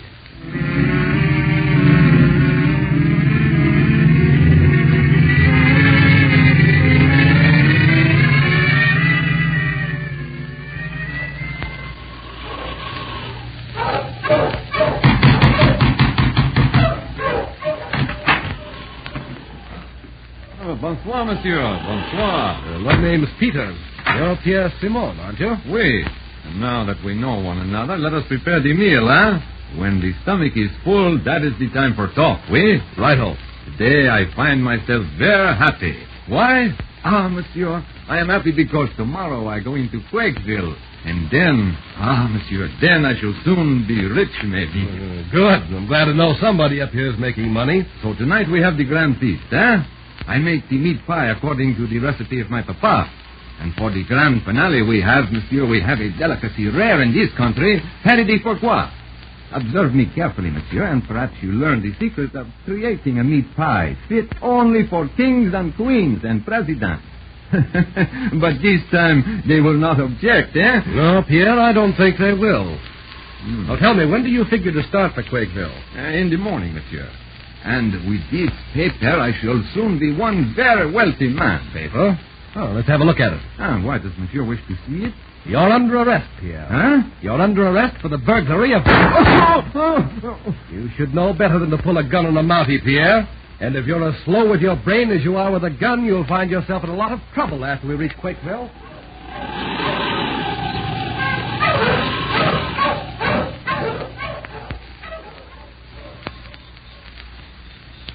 Anything else today, Hendricks? Nothing I can think of, Kent. Just charge it, will you? Certainly. Come in again. Don't reckon I'll be in town for a month or more. So long. Hello, Corporal. Hello, Hendricks. How's business? Can't complain. Good afternoon, Corporal. What, are you back so soon, Peters? Yes, sir. We have some articles we'd like you to identify, Mr. Kent. A knife and a pair of gloves Peters found in Pierre Simon's cabin. Pierre Simon? You arrested him? Well, surely there's some mistake because... By George, I should have seen it all along. Of course it was Pierre. Huh? Yes. I'm afraid I've put you to a lot of unnecessary work. I said I told no one about the mine I discovered. I didn't think of it at the time, but I had mentioned it to Pierre. I see. Did you find the claim papers, Peters? Yes, sir.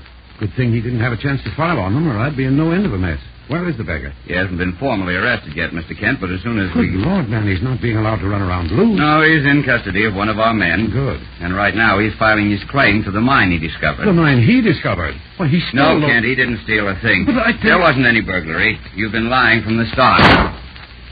Kent, I'll shoot to kill. You all right, Corporal? Yes, he just nicked my arm. Sorry I didn't see his gun sooner, sir. Forget it. Well, Kent, have you anything to say? No. Peters, this was a frame-up from start to finish. Pierre can neither read nor write. He thought Kent was a friend of his and asked him to fill out the claim papers. That's why they're in Kent's writing. And he sold Pierre the knife and the gloves, but made no entry in his book. Yeah, it was a careful plan. Kent reasoned that we suspect Pierre because of the tin of P3564. Pierre's the only person around here who likes him. All right. That's just what happened, but you can't do anything to me. No, not for trying to frame Pierre. We can't arrest you for that. But I happen to be a Mountie, and you're under arrest for resisting arrest and assaulting me with a deadly weapon. Come along to jail. Police sergeant will fix your wound. After Richard Kent was lodged in jail and while Corporal Haynes and Private Peters were discussing the case. Well, then you suspected Kent all the time, No, sir. Peters, I didn't. Not until after you brought Pierre Simon. But I don't understand... Just a matter of reasoning, Peters. Now, when I... Ladies and gentlemen, did you discover the hidden clue that caused Corporal Haynes to suspect Richard Kent? If you did, write into this station and tell us the hidden clue you found. And to check your powers of observation and deduction, listen for the correct hidden clue in this story the next time we present Suspicion.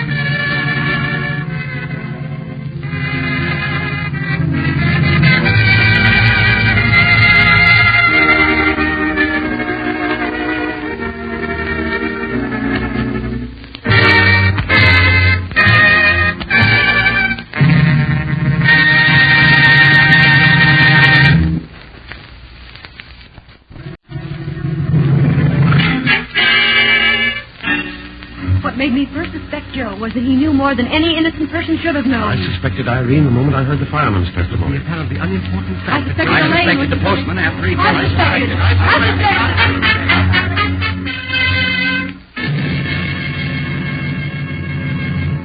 Listen to radio's newest, most interesting and thrilling program, Suspicion.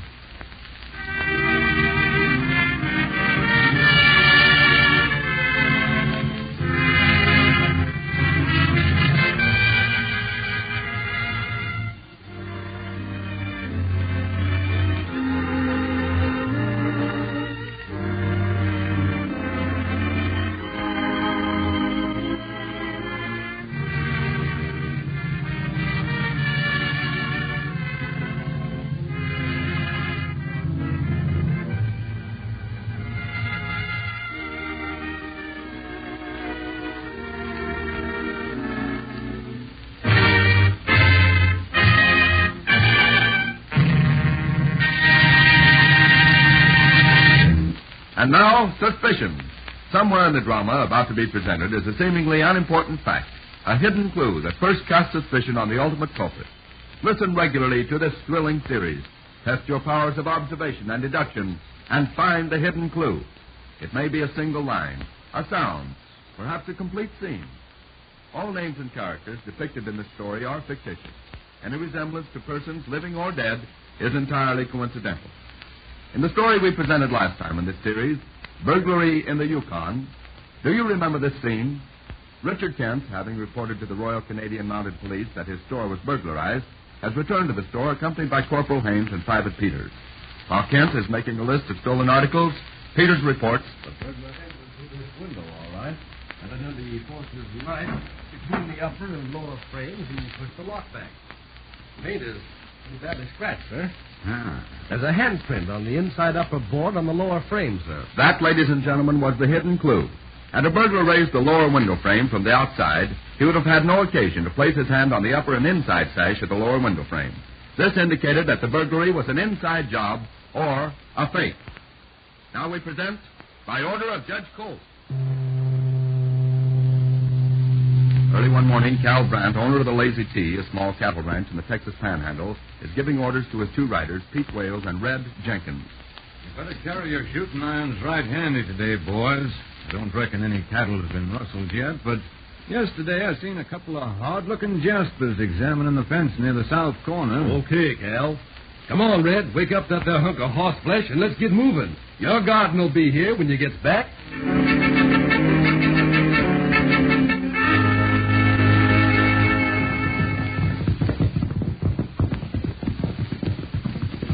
Hey, Red, if you see it when I see, there's going to be plenty of trouble.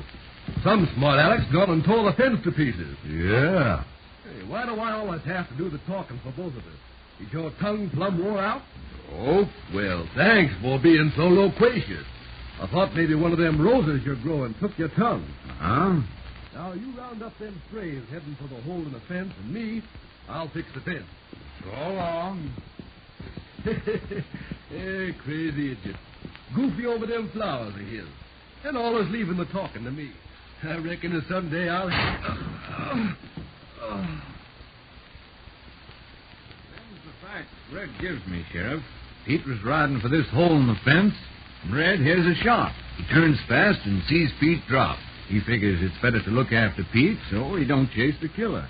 You got any idea who might have done it, Cal? I wouldn't have come here if I'd had any such ideas. Well, can't say I'd blame you personally, but law's law, Cal, and I'm the sheriff in these parts. Then you'd better get the killing skunk before I do, because I ain't fixing to bring him back alive. I know how you feel, Cal. I reckon I'll ride to the Lazy T with you now, and we'll get Red and pick up the killer's trail. Sooner we get started, sooner we get back.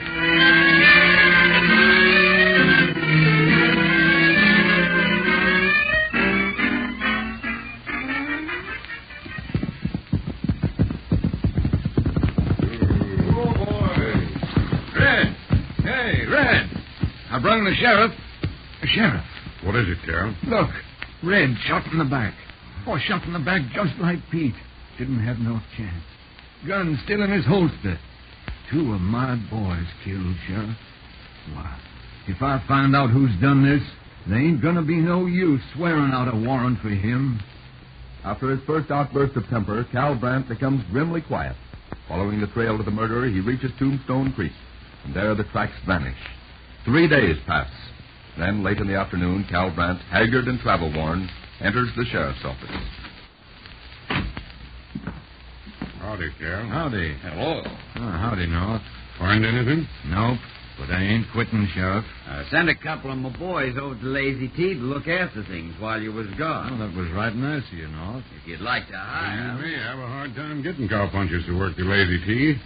I figured you'd need a couple of hands, so I asked around, but only Johnny the Kid was interested. Johnny the Kid, huh? He's a good man if you can handle him. Well, guess I'll be sloping along, gents. You can send my boys home tomorrow morning, Cal. So long. So long, So long. I didn't want to say nothing while North was here, Sheriff, but I reckon I know why Pete and Red was murdered. Yeah? Pete and Red was murdered to throw a scare into me. Huh? Yeah, that's the way I figure. Someone wants to scare me into selling the Lazy T. Oh, now, listen. Now, you know what it was when I bought the land. There wasn't enough water for more than 100 head of cattle. I got hold of a smart college professor, and he tells me how to sink them wells. Artistic wells, he called them. Well, I'd forgot that, Cal. You've got just about the best grazing land around here now. Yep. But they ain't going to get it, Sheriff. Leastways, not while I'm alive. And if this Johnny the Kid is a fighter, well, I reckon I'll own the Lazy T for a right smart time to come. Johnny the Kid, a cool, hard-boiled young cowpuncher, accepts Cal Brandt's offer of working for the Lazy T. But just after supper, 2 weeks later... What my time, Cal? I'm quitting. Quitting? Well, what's wrong? Is the Lazy T too lonely for you? Yeah, just the opposite. Ain't quite lonely enough. You mean... Yeah, twice today. The first time it was near the south corner, just about where Pete was ambushed. I was patching a hole in the fence. I don't know why, but kind of sudden like I ducked my head, and a slug smacked into the post I was straightening. Oh, did you see anyone? If I had, Cal, I'd have brought his carcass back. And the second time I was rounding up strays. This time the shot was from the east. Drilled a hole clean through the crown of my hat. Well, think it over, Johnny. Jobs are scarce. No. I made up my mind, Cal. If there was plenty of men working here, it'd be different. But ain't healthy for... Oh, you can leave any time you want. I ain't asking any yellow mongrel. Now, take it easy, Cal. There ain't nothing yeller in not wanting to be a target for some dirty ambusher. If you wasn't so all-fired stubborn, you'd sell the Lazy T and get out. I ain't aiming to sell. Yeah, I always heard you was stubborn and a balky jackass. But I didn't know you was a fool, too. But I ain't. No, sir. I'm pulling stakes and getting out while I can. Every man to his own choosing. Sounds like we got visitors. Yeah, 2 of them, I make it. Keep your gun handy just in case. Howdy, Cal. Howdy, Johnny. Howdy, Sheriff. Howdy, North. Hello. Want some coffee? Sure. Well, if you gents don't mind, I'm going to hit the hay. Come on.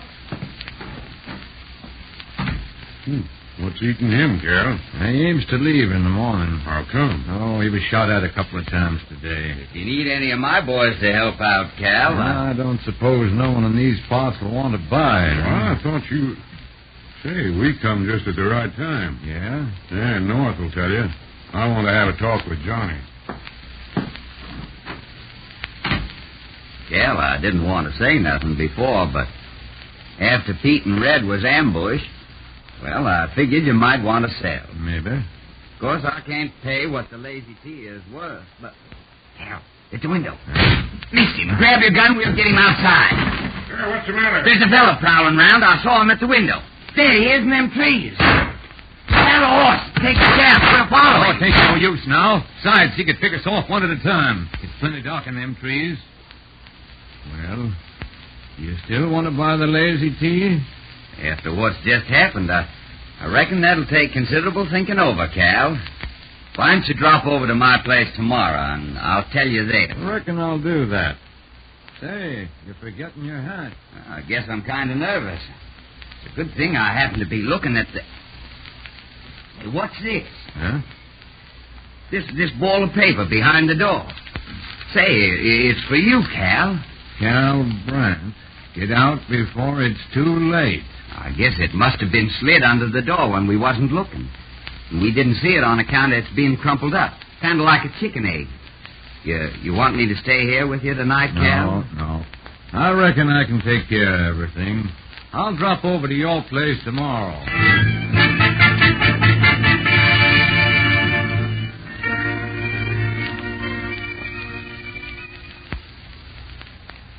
Have a chair, Cal. Thanks.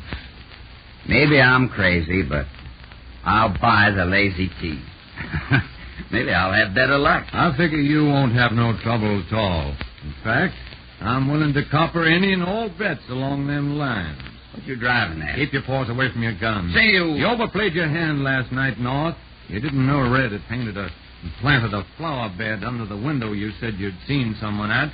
The ground under that there window is plenty soft, but there weren't no footprints. Say, what's that? Shut your face. Put your hands up even with your shoulders. I'm putting my 6-gun back in the holster. Now, when I count 3, reach for your gun. Now, listen. 1, 2... Oh! You fool. Didn't think I'd fire through the holster, huh? You thought you were smart. I wanted to scare you into selling the Lazy T, and if you'd had any sense, you'd have taken my money and cleared out. I figured it was you who killed Pete and Red. Sure it was. But you ain't going to tell the law, Cal. You're going to hang for them murders, North. I was hiding outside and heard the whole thing. You all right, Cal? I waited like you asked me to. Sure. Just a shoulder wound. I told you I was fixing to keep the Lazy T for a long time, Sheriff. A few minutes after North was lodged in jail. So you suspected him on her house, eh, Cal? Yeah. Red's flower bed sure trapped him. But even if there had been footprints there, Sheriff, I would have suspected North because... Ladies and gentlemen, did you discover the hidden clue that caused Cal Brandt to suspect North of being the murderer? If you did, write into this station and tell us the hidden clue you found. And to test your powers of observation and deduction, listen for the correct hidden clue in this story the next time we present Suspicion.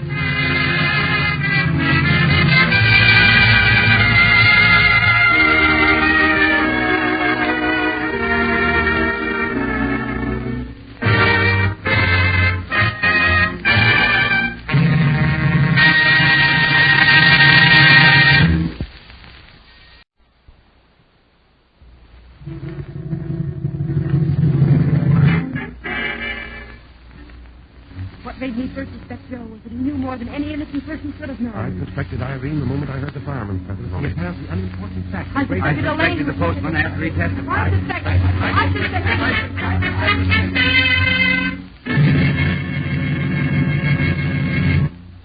Listen Listen to radio's newest, most interesting and thrilling program, Suspicion.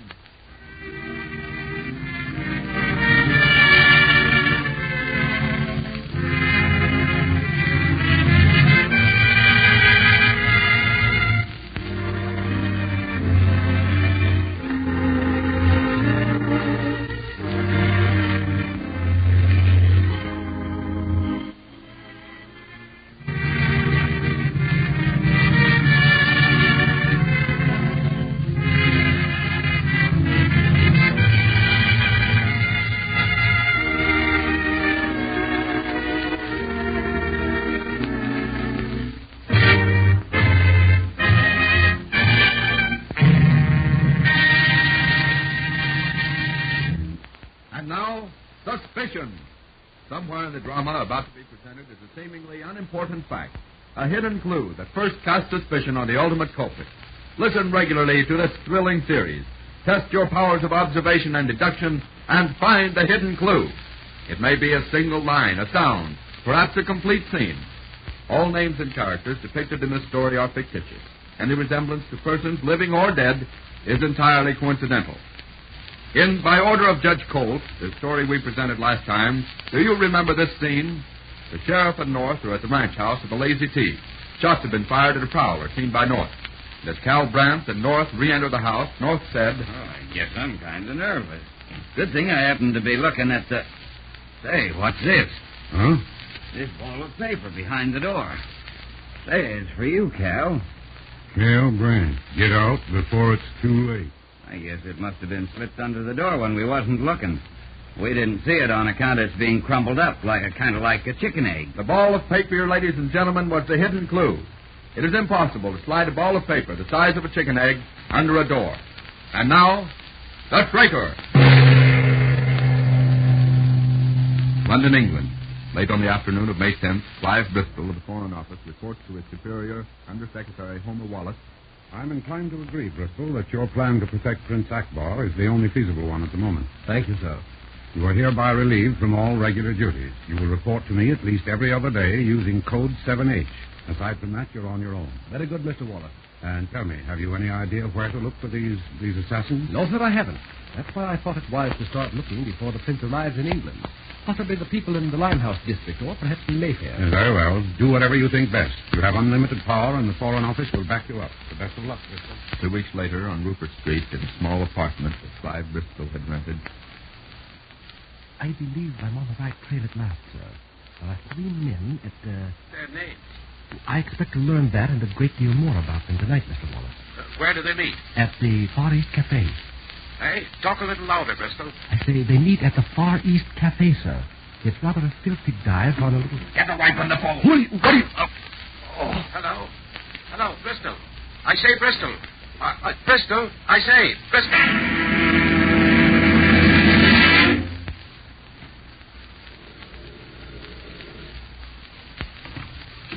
Chief Inspector Davis speaking. This is Homer Wallace of the Foreign Office, Davis. Yes, sir.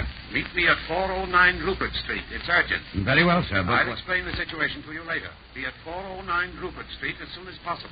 And come alone. Yes, sir. I'll leave at once.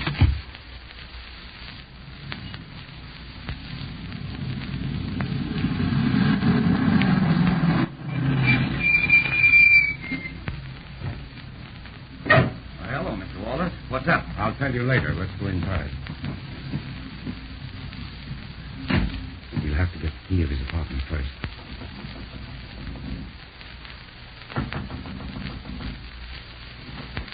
We don't have no vacancies today. Just a moment, madam. I want the key of apartment 3.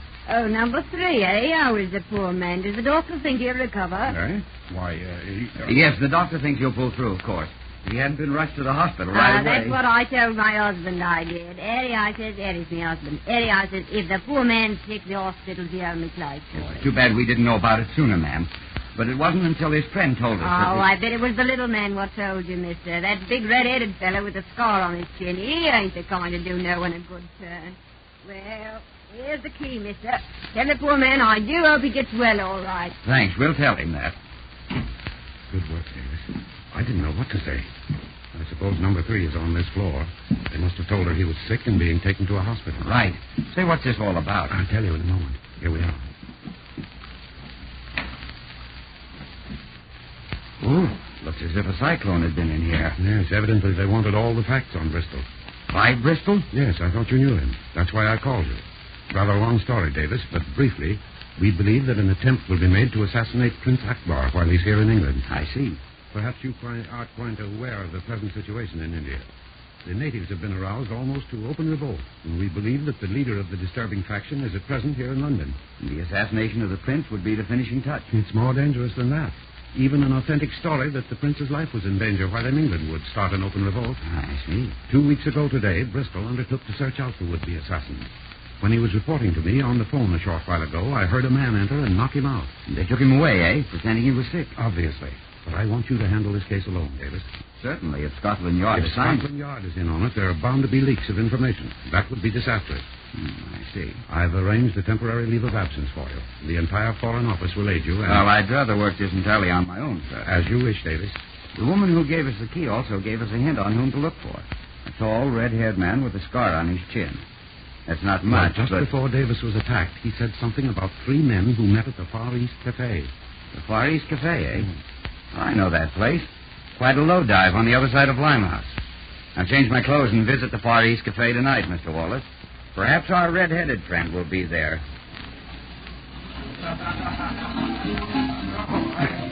Waiter! I say, waiter. Well, I'll be there in half a second, Doctor. Ask me what you have. Time as usual. I want to see the owner. So you want to see the owner, eh? Why?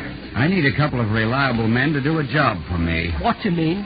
You know what I mean. I don't know nothing, Governor. I don't know a blooming thing. Yes, come here. All right. Wait a minute, Governor. What do you want, mister? Well, I'm afraid the waiter misunderstood me, miss. What do you want? I own this joint. Sorry to have troubled you. I You thought wrong. Now you'd better get out, copper. Hmm? Scotland Yard written all over your face. Move on. Since I bought this joint, criminals have gone elsewhere. See? Well, there's no need to act hard in there. Call me Maisie. Just like coppers hanging around here. How's the atmosphere? May I see you alone for a minute? Why? Either I see you here or at the yard. Which is it? You can't arrest me. No? How about that gun in your pocket? Carrying concealed weapons is against the... All right. Wait in my office. I'll be right there in a few minutes. Well, I'll be waiting, and no funny stuff.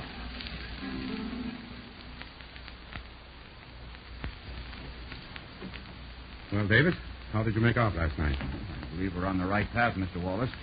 I met the owner of the Far East Cafe, Maisie Benton. Rather a likable girl, despite her attempts to be tough. And do you think she's connected with this band of assassins? Possible. Of course, but quite unlikely, I think. I've investigated, and she's cleaned up the cafe to a great extent. It's no longer a gathering place for known criminals. No, but we're not dealing with known criminals, David. Perhaps not, but then again we may be.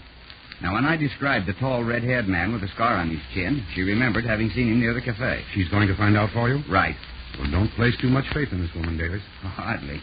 She'll be under observation until the prince is safely out of England. Well, your job is to catch these assassins before Prince Akbar sets foot in England. I understand that, sir.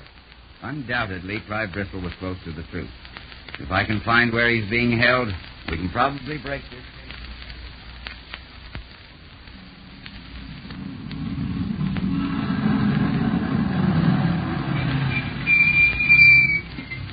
You're positive this is the house, Maisie? Oh, quite, sir. Very well. I saw the red-headed man come out and go back several times today, first in the morning and afternoon. All right. You stay in the car. I'll be back in a minute. Right there, Mr. Davis.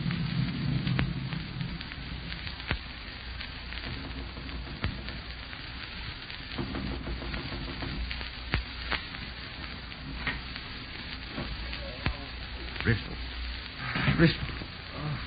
On drugs, but it's wearing off. Bristol. Hands up, you. What? Next time I'll shoot a mite lower, my lad. Oh, so you carry a gun, do you? Put him up, sir. Good work, Maisie.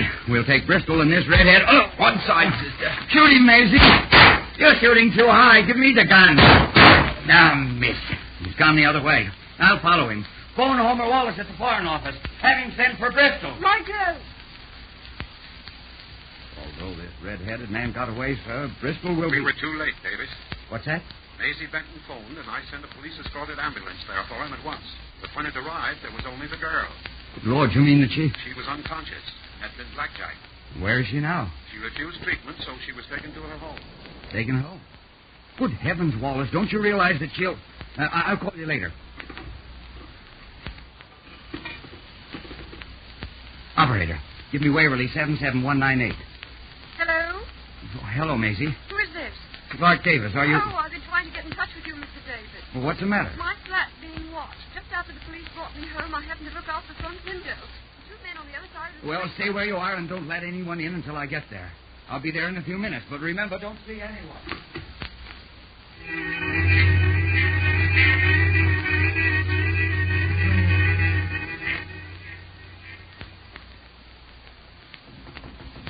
Who is it? It's me, Clark Davis, Maisie. Just a minute.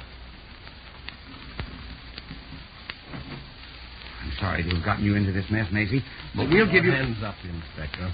And who are you? Gregory Haskins, the man responsible for the present difficult situation in India. So you're the traitor who's engineering the assassination of Prince Akbar. That's so. The moment he's killed, all India will revolt against England. But the natives need a leader, and I am that leader. Maisie, call in Jerry and Albert. Right. You understand, Davis, what will be the result. Drop that gun. Look back, my man. Are you all right, sir? We came as fast as we could, sir. Yes. Did you get the others, the red-headed man? Yes, sir. And I might add, Mr. Davis, that they were quite surprised to see so many Scotland Yard men at one time. You know, Constable, I'm inclined to agree with you. A few days later, when Chief Inspector Davis, Homer Wallace, and Clive Bristol were discussing the case, the main difficulty was that Gregory Haskins had no police record. We knew absolutely nothing about the man. It's rather a long chance you took, Davis, going to Maisie Benson's apartment by yourself. Well, I knew that the men from the yard would do any minute. Oh, so yes, we understand that, Inspector. But I thought you regarded Maisie Benson as quite innocent. I did for quite a while.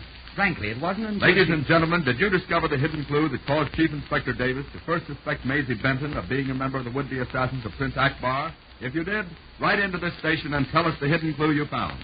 And to check your powers of observation and deduction, listen for the correct hidden clue in this story the next time we present Suspicion.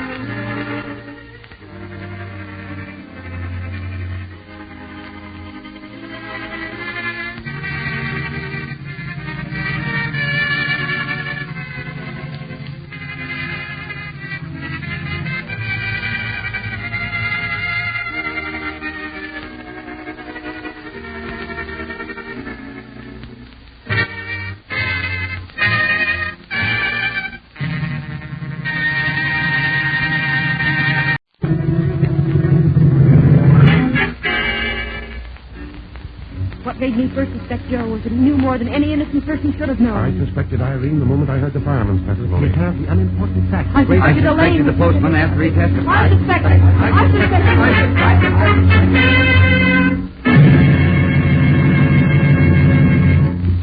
Listen to radio's newest, most interesting and thrilling program, Suspicion.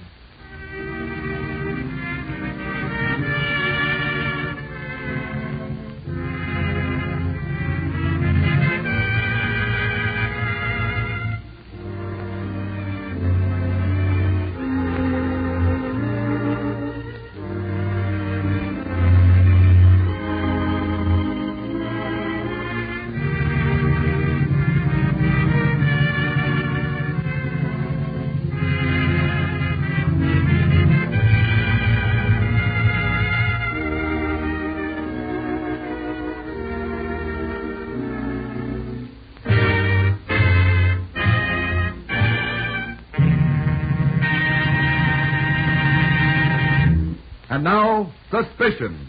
Somewhere in the drama about to be presented is a seemingly unimportant fact, a hidden clue that first casts suspicion on the ultimate culprit. Listen regularly to this thrilling series. Test your powers of observation and deduction and find the hidden clue. It may be a single line, a sound, perhaps a complete scene. All names and characters depicted in this story are fictitious. Any resemblance to persons living or dead is entirely coincidental. In The Traitor, the story we presented last time in this series, do you remember this scene? While searching for the would-be assassins of Prince Akbar, Clive Bristol of the British Foreign Office is kidnapped. Chief Inspector Davis of Scotland Yard is called in on the case, and with the assistance of Maisie Benton, locates the house in which Bristol is held. Davis enters the house, only to be held up by the red-headed man. But the tables are again turned when Maisie... Hands up, fast. Good work, Maisie. We'll take Bristol and this red-headed man. One side, sister. Shoot him, Maisie. You're shooting too high. You're shooting too high, ladies and gentlemen, was the hidden clue. Maisie Benton and the red-headed man were Confederates, and the girl rescued Davis in an attempt to have him place greater faith in her. And now, the final crash. Late one evening in June, a sleek, low-winged monoplane speeds high across the sky toward Kenwell Airport. Alone in the craft, pilot Tommy Gray switches on to his two-way radio, talks to Betty Matson, radio operator at the landing field. Everything's okay, buddy. Say, I didn't know what real flying was till I took this baby up. After a few adjustments, even the Army pilots will say that... Tommy, what's wrong? I don't hear the motors. Tommy, answer at once. What's happened? Buddy, can you hear me, buddy? Yes, go ahead. All three motors are dead. Switch on the landing lights. If I overshoot the field, I'll crash on Hobson Hill. Call Ray Brown, and I'll see what I can do to bring you... Tommy! Tommy, can you hear me? Tommy!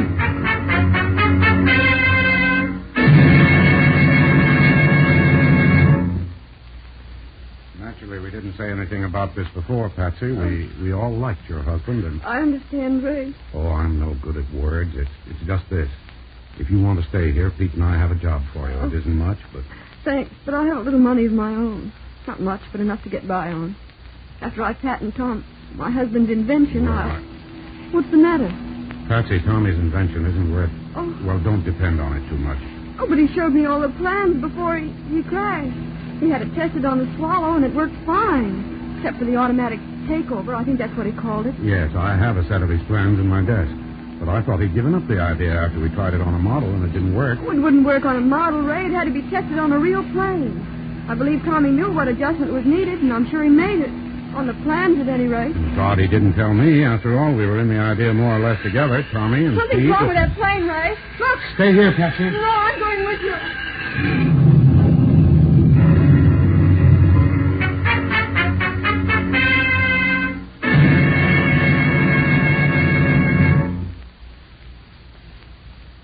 Well, they got him, too. Buddy, what do you mean? Nothing. What do you mean, Buddy? First it was Tommy, then my brother. Oh, but... You might as well know, Patsy. Your husband was testing one of the new planes, same as George. Each one had been up a half an hour when the motors went out. I heard an explosion just before your husband crashed. Oh. I bet that's what... You mean that... They were murdered. Oh. There were pieces of metal, parts of a bomb in the wreckage of Tommy's plane. Ray and Pete said to keep quiet about it. They'd try to find out who did it before saying anything to you. Oh. I told George not to take... Tommy's invention, that's why he was killed. Oh, yeah? George didn't know anything about the crash preventer. George was just a... Why'd you send him up today, Ray? He had a hunch he shouldn't have gone. Oh, take it easy, buddy. Ray, is it true that there was a bomb in Tommy's ship? Now, listen, Patsy, that's... Tell her the truth. Yes, it's true, Patsy. Probably the same thing happened to George. Oh, but The surely... whole affair must be kept secret. The Army is interested in this model, and probably as a light bomber. If they don't buy it, well, Pete and I are almost broke. What's that got to do with Tommy and George? Well, another company is building an almost identical plane. Ours is better, but nearly twice as expensive. This other outfit has attempted to steal our plans, but to date they've failed.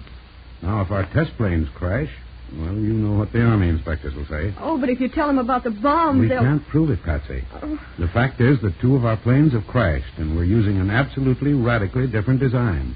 If Pete can borrow enough money to build another ship... Oh, why not finish Tommy's invention? Well, there isn't enough money, Patsy. Anyway, Pete has studied the plans and swears he can't see how it'll work. Oh, but I... Oh, you and Buddy can work on it. Why not? But don't hope for too much. Pete's a good electrical engineer. He'll help you all he can. Just ask him. Have you found it yet, Buddy? I think so, but I'm not sure, Patsy.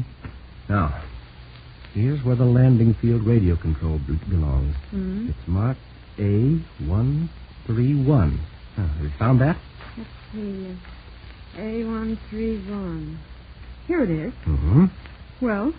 Yeah, part of the plan is here, Patsy, but... Oh, maybe on the other side. Huh. Completed plan with blueprints in R. Brown's desk. Envelope A131. Do you think it's too late to get it from Ray? Oh, I'll give him a ring. He said he'd be in his office until 11.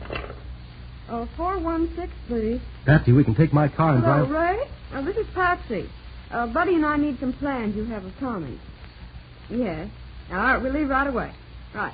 We'll be there in about 10 minutes.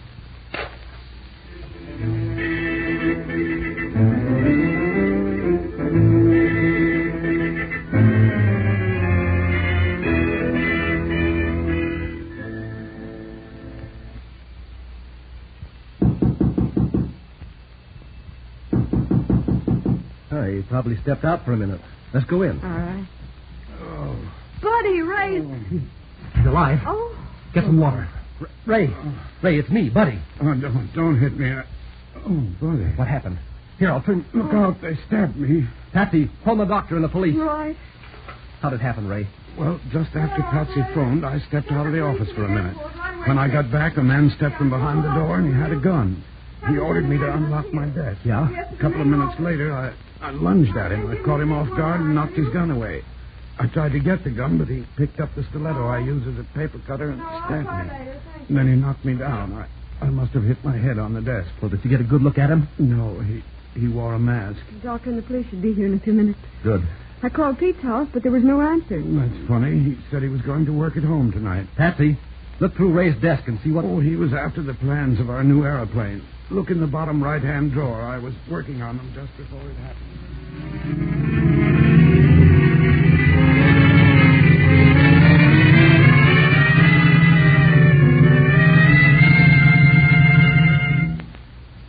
There were two sets of plans in Mr. Brown's desk, officer.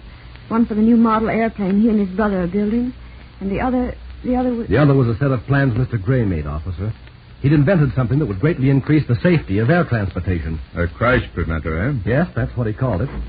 What's the news, Mike? I examined the knife pretty thoroughly, sir, but there aren't any fingerprints, not a one. Yeah, Mr. Brown said the man wore gloves. No use keeping you here, Mike. All right, sir. I'll check in at headquarters. Good night, sir. No use keeping you two here either. Mr. Brown isn't badly hurt, but both of you stay in town unless you tell me where you're going. All right. We haven't anything to run from, officer.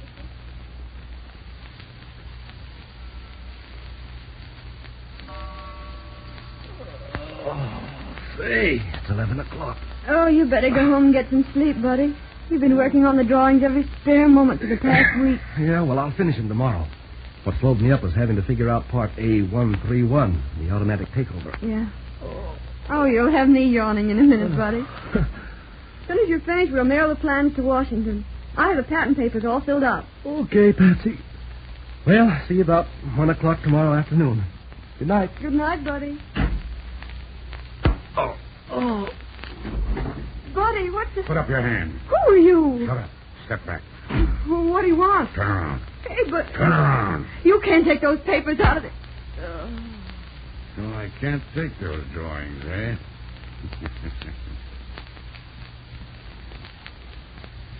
Patsy. Oh, my head. Patsy, what happened? Ooh, I'll be okay in a couple of minutes. Who was it? He wore a mask, but Hey, we've got to get to the airport right away. He hasn't much of a start, buddy. We may be able to stop him.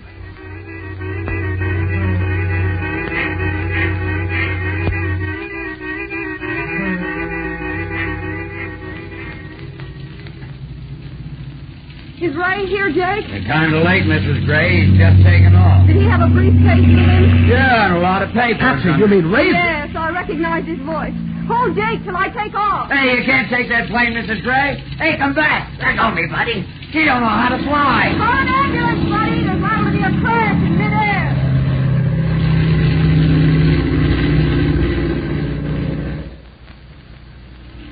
Boy, I never seen one of them transport planes take off like that before. No sane pilot would have done it. That dame's lucky, taking off with the wind. Ray's turning and heading east. They're both up about 300 now. They'll never clear Hobson's Hill. Look, Ray's wise to it. He's trying to climb. So cheap. Look at them. They're only 50 feet apart. He's about 30 feet higher. Jake, he's going to crash him. 2 days later, when Buddy Matson visited Patsy Gray at the hospital.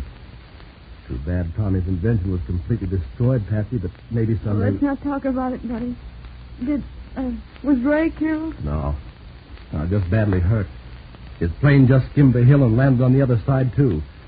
He was the one that tried to steal Tommy's invention. Yeah. George was killed as a mask for Tommy's death. Oh. Ray set time bombs in both planes. Pete wasn't in on the deal at all. But if you hadn't recognized Ray's voice... Oh, I suspected him before that, buddy. You remember... Ladies and gentlemen, did you discover the hidden clue that caused Patsy Gray to suspect Ray Brown? If you did, write into this station and tell us the hidden clue you found. And to check your powers of observation and deduction, listen for the correct hidden clue in this story the next time we present Suspicion.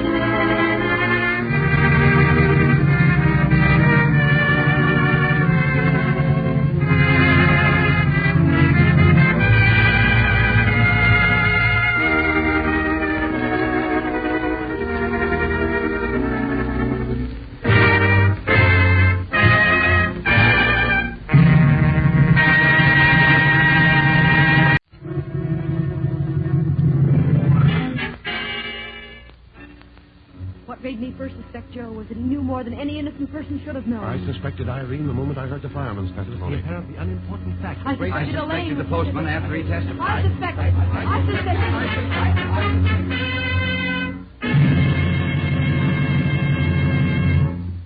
Listen to radio's newest, most interesting and thrilling program, Suspicion.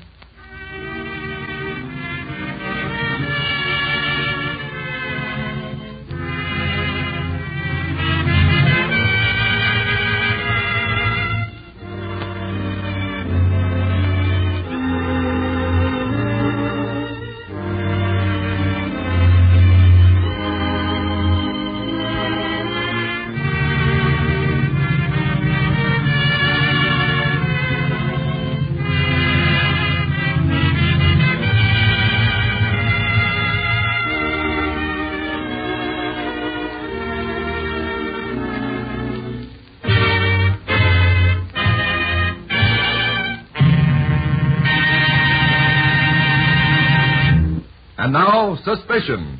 Somewhere in the drama about to be presented is a seemingly unimportant fact, a hidden clue that first casts suspicion on the ultimate culprit. Listen regularly to this thrilling series. Test your powers of observation and deduction and find the hidden clue. It may be a single line, a sound, perhaps a complete scene. All names and characters depicted in this story are fictitious. Any resemblance to persons living or dead is entirely coincidental. In the story we presented last time in this series, A Little Mistake, do you remember these scenes? While on the trail of the thief who killed Mike O'Hara, Rose O'Hara and Corporal Charlie Winston, overtaken by a storm, seek shelter in Louis and Scotty's cabin. And while there, the trail we followed from O'Hara's went past here. We stopped and hollered for a moment, but there was no answer, so we went on. I guess I should have told someone in town or formed a posse, but I didn't. And after the storm was over, when Charlie Winston and Scotty were in the trading post at Broken Arm... Now, look here, Winston. I told you to shut up. Oh, hello, Brant. Oh, gents. Say, have you any idea who killed Mike O'Hara? That was the hidden clue, ladies and gentlemen. Charlie Winston had told no one in the town of Broken Arm about the murder of Mike O'Hara. Yet Brant knew about it. Only the guilty person could have had such knowledge. And now we present... Formula for Death. Late one Friday evening in March, in a small house on the outskirts of a large city in Wisconsin, Lenore Houston is awakened by the muffled sound of a shot. Leaving her room, she runs along the darkened hallway, then down a short flight of stairs to the basement.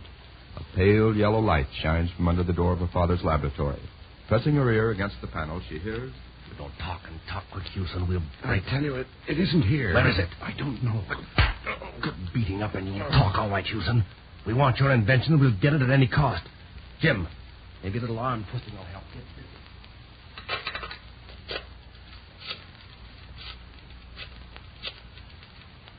Police, come to 137 Meadow Avenue at once. Some people have broken into the house and... Yes, hurry. 13... That'll take care of you, sister. Let's grab her. She's tipped off the wall. They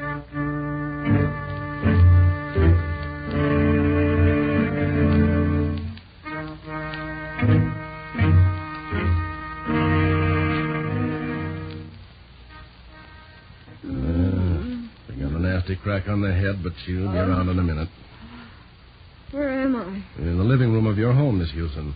We found you by the telephone in the hall. Where's my father? Did he No, he was pretty badly beaten up, Miss Houston.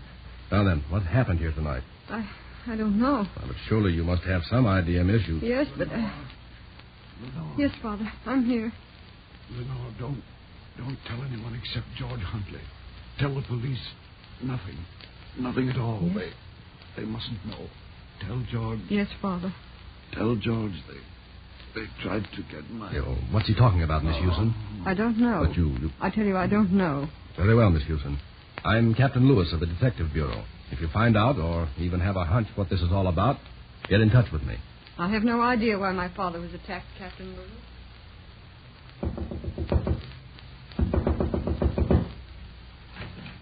Sorry to break into your office this way, George. That's quite all right, Lenore. How's your father? Haven't you heard? Oh, you mean he... Yes, an hour ago. Do you mind telling me how the accident happened last night? Accident? He was murdered. But in the papers... Oh, I saw the story in the papers. How father was injured during an experiment. You know who controls the papers in this city. Now, see here, Lenore. George, last night some men broke into the house and threatened to beat up my father unless he gave them something. Do the police know? Oh, yes, of course they do, but I didn't tell them everything. Huh? Just before Father was taken to the hospital, he ordered me not to tell anyone except you. He said, tell George they tried to get my... And then he fainted. I know they were after one of his inventions, but which one? Do you know, George? Perhaps it might be connected with an envelope he gave me last week. Oh. He asked me to keep it in my office safe. Did he warn you of anything, Lenore? No.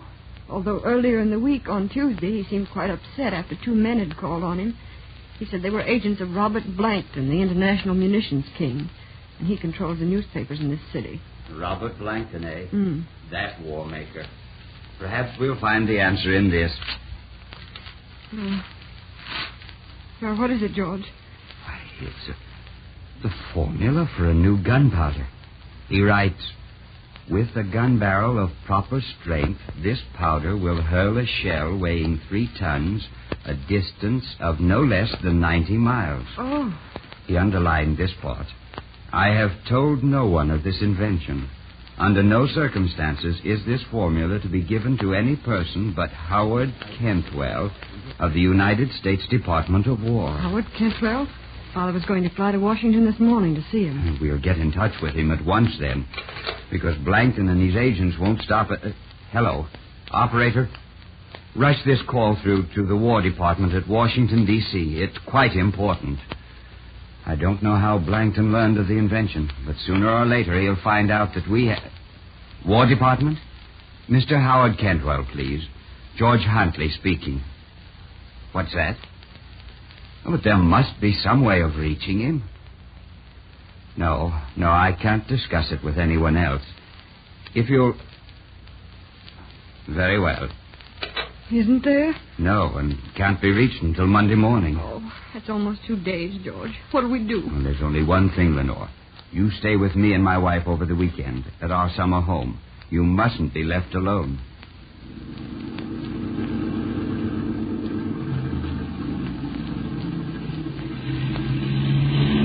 You notice that car? The one that just passed? Yes. It's followed us all the way from my office in the city. If there had been less traffic on the highway... You're not going to leave the formula here with the police, George. Oh, not exactly, my dear. But for once, the police may be very useful.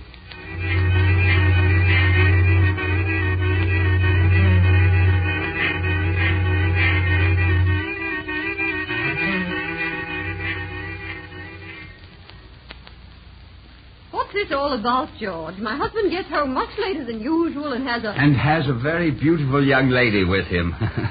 The daughter of one of my late clients. Oh. Don't tell me you're jealous, Mary.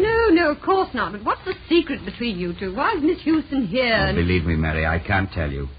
Some unscrupulous people are after a paper I have. Oh, well, then get rid of it. Throw it in the fire. Do something. If the paper I have was mine, if it did belong to me alone, I think I would destroy it.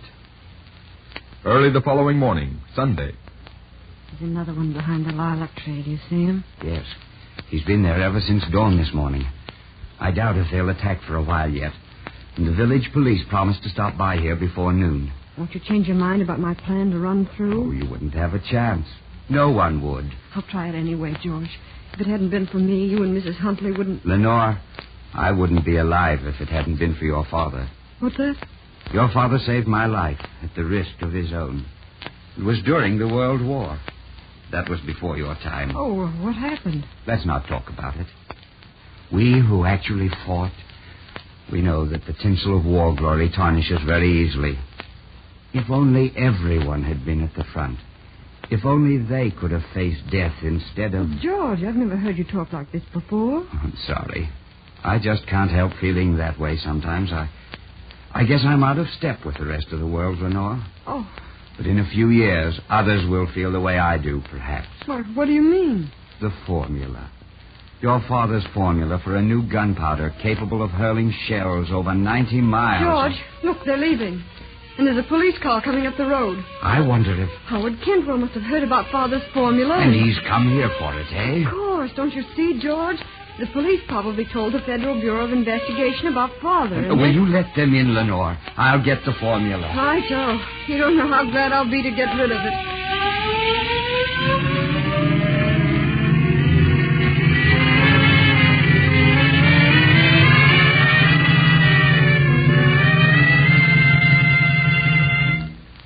Yes, Miss Houston, we're pretty certain we know who killed your father. Who? Well, I've been ordered not to say anything, miss. We turned all information over to the FBI, and it's up to them. Oh, good morning. George Huntley, aren't you? Yes. Are you Howard Cantwell? No, I'm just an undersecretary in the department. Mr. Cantwell sent me here for Mr. Houston's gunpowder formula. Now, here's a receipt if you will just sign here. But Mr. Houston's wish was that it be given to no one but Mr. Cantwell. Oh, I see. Well, suppose you fly to Washington with us and give it to him. Okay? Certainly. I'll be ready in a minute.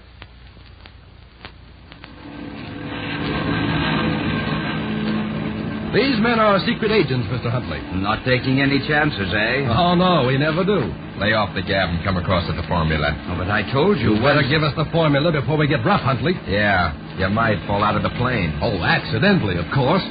So you men work for Robert Blankton, eh? You catch on fast, Betty. And you murdered Paul Houston. That's about it. He had something our boss wanted. It's too bad that such a brilliant man had to be mussed up, but he was stubborn. Just a moment. You know what these are. Take it easy, pal. Them hand grenades are... I've taken the safety catches out. And the moment I let go of the lever... Look out, you fool. We'll all be killed. Certainly. All six... Toss them bombs out of the window or I'll plug you. Shut up. Listen. I was pretty sure all the time that you didn't belong to the War Department. But you can. I didn't think you'd try anything as storybookish as this, but I had to find out. However, I had another reason for coming with you. You see, this gunpowder formula will bring death to many innocent people. I don't think anyone should have it. Certainly not an international munitions king and war maker. Perhaps not even my own country. Killing soldiers is an essential part of war. But the murder of innocent civilians? No, gentlemen. It is far better that we six and the formula be destroyed.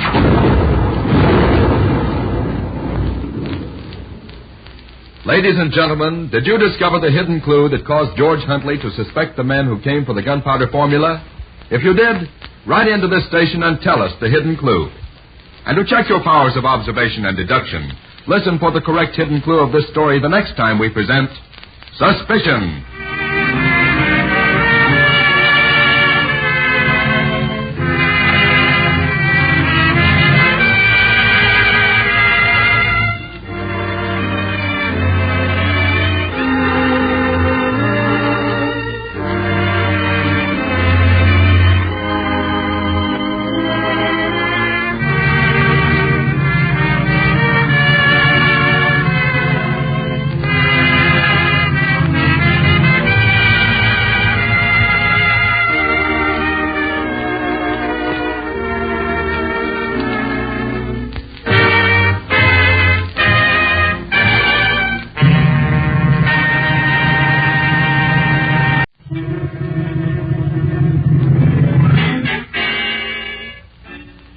What made me first suspect Joe was that he knew more than any innocent person should have known. I suspected Irene the moment I heard the fireman's testimony. The apparently unimportant fact. I suspected the postman after he testified. I suspected.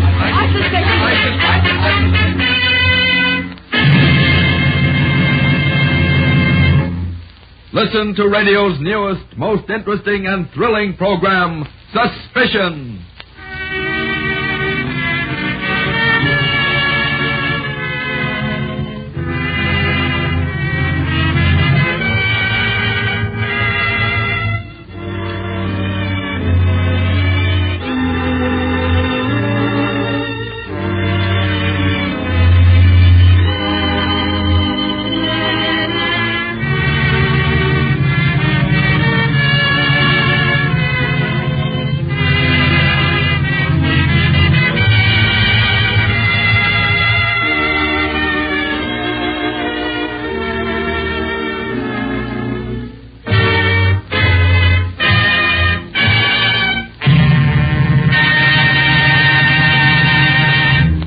And now, Suspicion.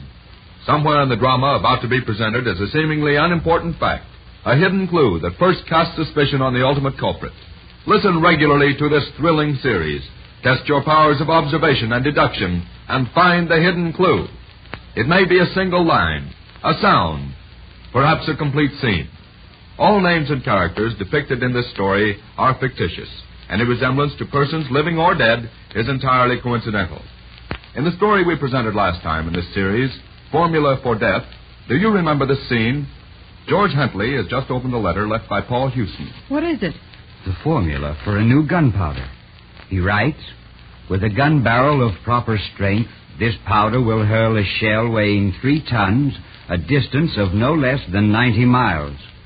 He underlined this part. I have told no one of this invention. Under no circumstances is this formula to be given to any person but Howard Cantwell of the United States Department of War. George Huntley phoned the War Department, but did not speak to Howard Cantwell. He told no one of the formula. Yet the following morning, supposed agents of the War Department asked George Huntley for the formula. That was the hidden clue, ladies and gentlemen. Now we present Murder by Proxy. London, England, shortly after 10 o'clock on the night of August 3rd, in a dimly lighted rear room of the Blue Lion Hotel in Limehouse, a man and woman face one another across a small table. His face concealed by a loosely fitting mask, the man speaks first. You've heard my proposition, Irene? What do you say?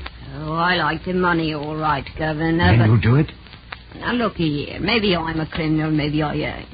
But I ain't never done a killing, see? There isn't a chance of your being caught, Irene. Oh, maybe yes and maybe no. I've told you where you'll be tomorrow night at 10:30, and that he'll be alone. All you do is drive past him and shoot. Blimey, if it's so safe, why don't you kill him, Governor? I'd be suspected at once. Well, I tell you what I'll do. I'll think it over. I don't like him myself, and £1,000 would come in right handy. Very well, Irene. I'll phone you in the morning and tell you where to meet me.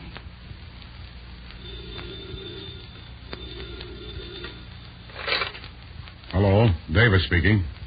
Eh? What's that? Irene Hobson, you say? No, don't lock her up. See that she doesn't talk to anyone. I'll be down there in 10 or 15 minutes. Be sure Irene doesn't talk to anyone. Thanks for calling. Come right in, Irene.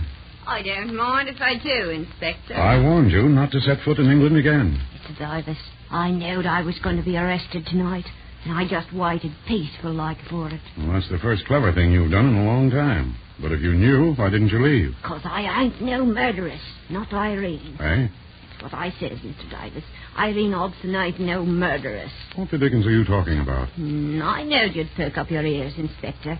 Maybe I'm a jewel thief. I ain't saying one way or t'other. But I ain't What's your story, Irene? Well, it's this way. Less than an hour ago, I was with a gent who asks me if I'll do a murder for him. Go on. Not wanting to commit myself one way or t'other, I says, I'll have to think it over. That's quite considerate of you, Irene. And who were you asked to murder? The Prime Minister, little Lord Fauntleroy? You. Huh? Yes, you, Mr. Davis. I kind of thought as maybe you'd like to know about it in advance, as 'twere. If this is your idea of a joke, Irene, The bloomin' truth, Inspector. I never seen the gent afore. And I didn't see him hardly at all then, on account he wore a mask, he did. Go on. Well, his mask slipped a mite, it did, and I seen his eyes. They were like snakes. Bright, beady, horrible. And his forehead, it was pale, like a man just out of jail. And it... Blimey, his picture's on your desk. What's that? Where? Right here on the front page of the Evening Sun. This here gent. Thomas Waterford, author of the book Crusade Against Crime Now, and... hold on a minute. Huh? Paulding, bring me files H71 and H90. Right away, sir. Now, Irene, are you positive that Thomas Waterford is the man you talked with? Absolutely positive, Mr. Davis. Before Bertie the lad died, he told me something about Waterford. He done time in Dartmoor, he did. Yes, I know. I sent him up. Oh. But that was 15 years ago. He's gone straight for the last 12 years. Here are the files you asked for, Mr. Davis. Thanks. Oh, wait a minute. Yes, sir? Irene, are these two pictures also of Waterford?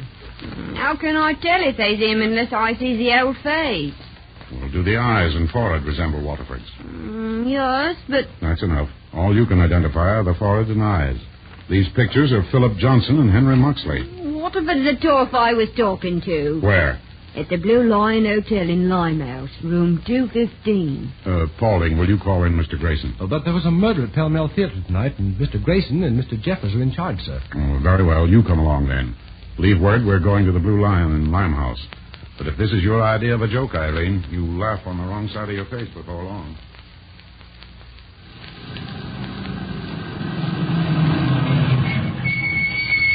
This here's it, sir. There ain't no sign, but it's the Blue Lion, all right. Wait here, Paulding. Yes, sir. Come along, Irene. If the night clerk identifies the man you say as Waterford... I knows what I knows, Inspector. Well, we'll see. But don't you say anything unless I tell you to. No, I won't. But we'll go right in here, We'll go sir. up and get him to identify. Don't say anything. Oh. Mr. Davis, are you all right? Yes, I'm all right, but Irene's dead, Paulding. There's no use trying to trail that car. And we won't go back to the yard. There are a few people we're going to call on, 3 to be exact. Thomas Waterford? Yes, he's the first on the list. 1655 East Waverly Lane.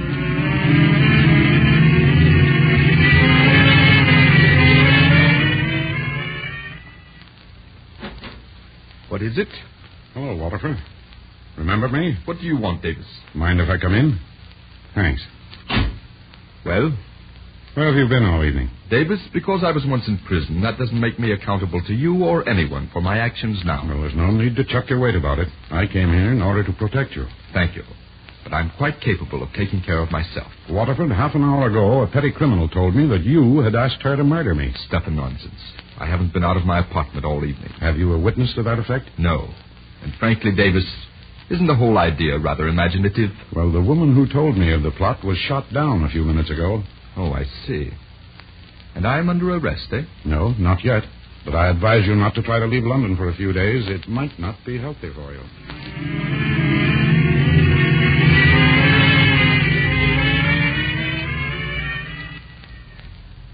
Hello, Moxley.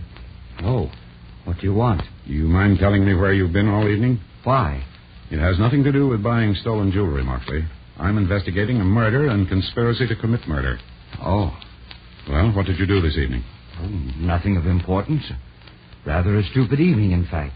I went to the theater, the Pell Mell, and after the show, I stopped at the Roof Club for a bite to eat. What time did you get back here? About 20 minutes ago. I see. Moxley, if you're smart, and I think you are, you won't try to leave London until I give you a clean bill of health.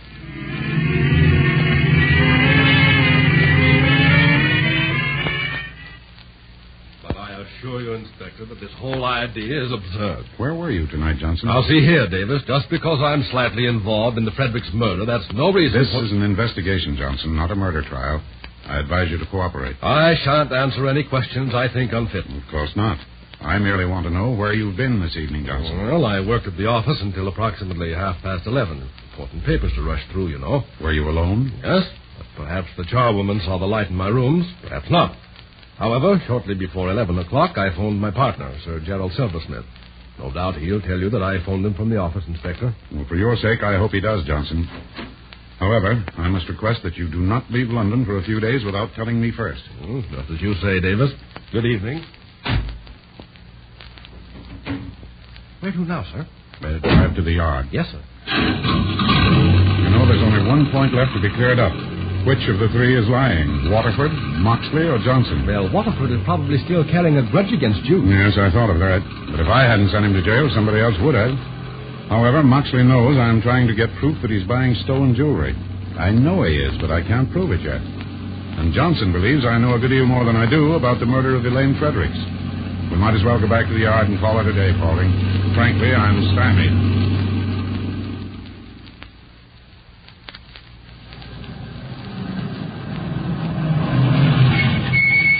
Is there anything else, sir? No, that's all for now. If I could only put my finger on the one point... What brings you down to the yard in the middle of the night, Davis? Oh, hello, Grayson. How did you make out of it? I've got it. Come on, Paulding. Step on the gas and step hard.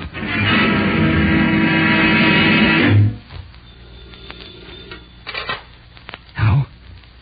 Yes, I'm leaving immediately. No, it's the only thing. I don't know how much he...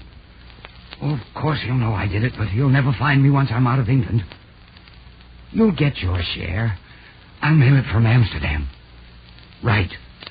Yes, he's a car stopped a few doors away. I think it's time for me to leave. I'll get in touch with you later. Hawkins, are my bags packed yet? Take them to the car, Hawkins, and open the garage doors. Start the... Hawkins, why don't you... Hawkins, answer me. Drop your gun, Moxley. Drop it fast, or... Oh, did he get you, Paulding? The chest. You're next, Davis. I'm coming for you, Moxley. Throw down your gun, Moxley. Drop it. All right. All right, don't shoot. Don't shoot. Don't shoot me. I wouldn't think of it, Moxley. I'm saving you for the hangman.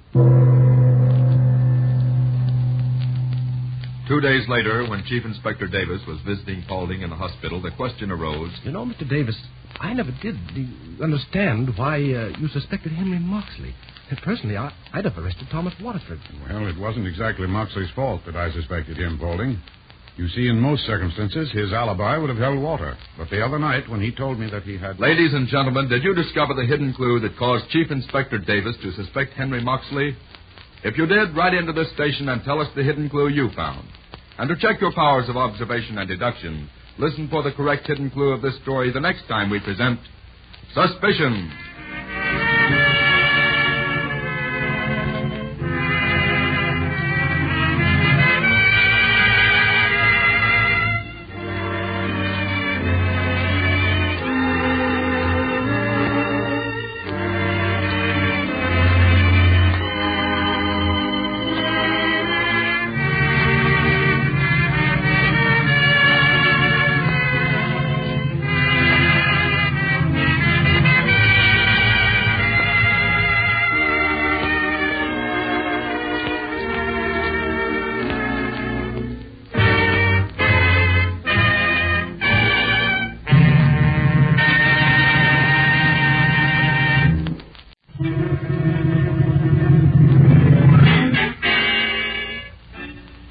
What made me first suspect Joe was that he knew more than any innocent person should have known. I suspected Irene the moment I heard the fireman's testimony. The apparently unimportant fact. I suspected the postman after he testified. I suspected.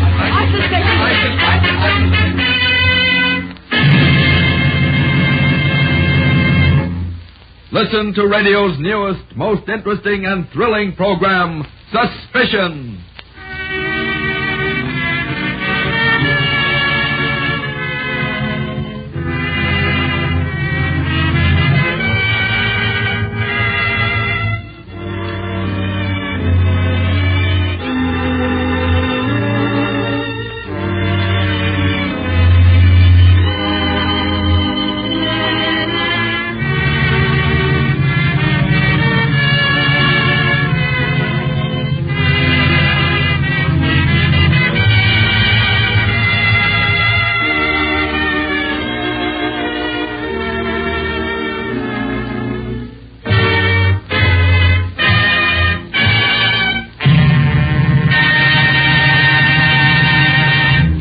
And now, Suspicion.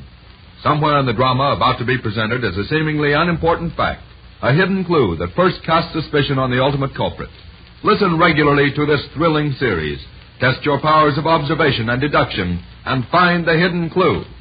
It may be a single line, a sound, perhaps a complete scene. All names and characters depicted in this story are fictitious.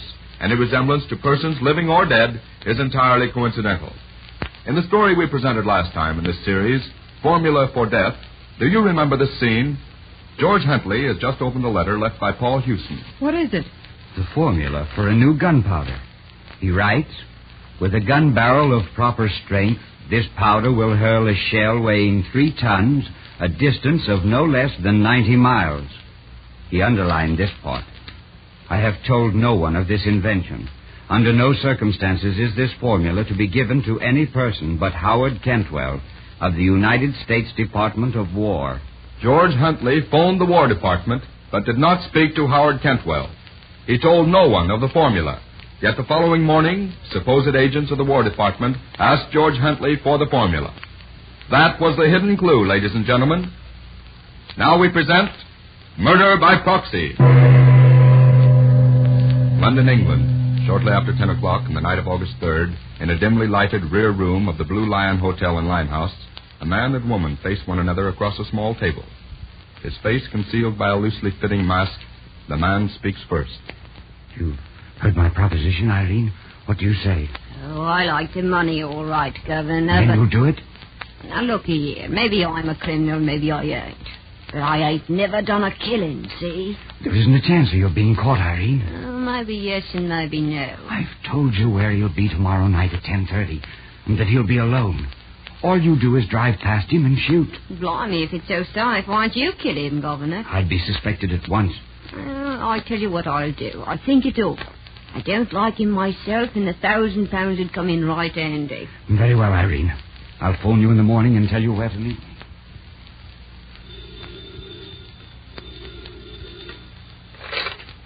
Hello, Davis speaking. Eh? What's that? Irene Hobson, you say? No, don't lock her up. See that she doesn't talk to anyone. I'll be down there in 10 or 15 minutes. Be sure Irene doesn't talk to anyone. Thanks for calling. Come right in, Irene.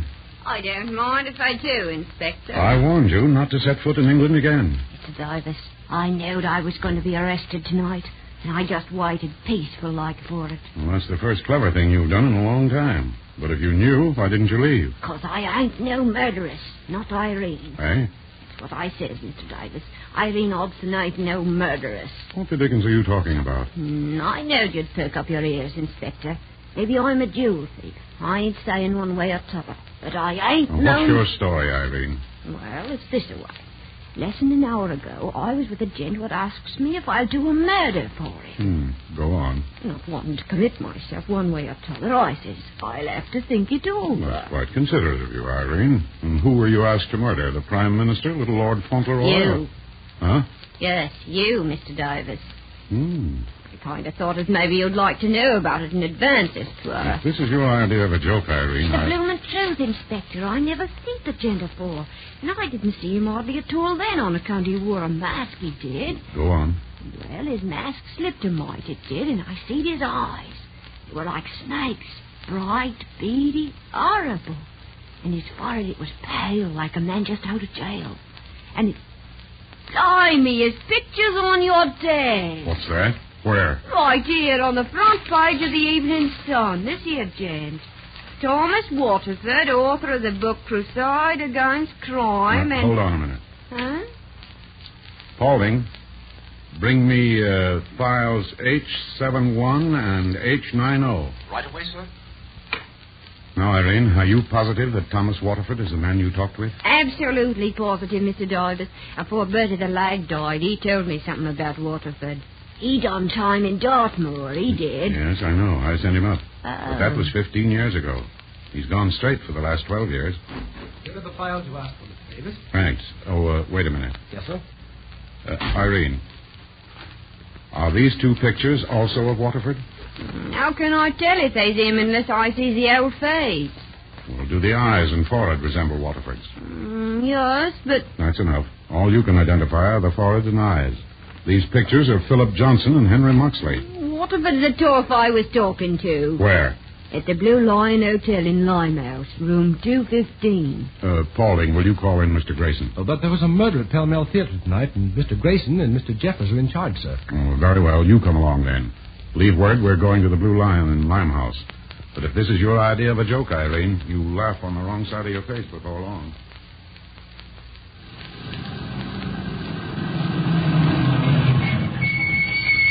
This here's it, sir. There ain't no sign, but it's the Blue Lion, all right. Wait here, Paulding. Yes, sir. Come along, Irene. If the night clerk identifies the man you say as Waterford... I knows what I knows, Inspector. Well, we'll see. But don't you say anything unless I tell you to. No, I won't. But I know we'll go right in here, We'll go sir. up and get him to identify it. We'll say it. Oh, Mr. Davis, are you all right? Yes, I'm all right, but Irene's dead, Paulding. There's no use trying to trail that car. And we won't go back to the yard.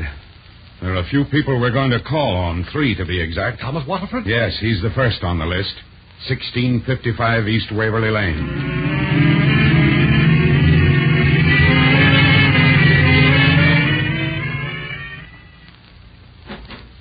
What is it?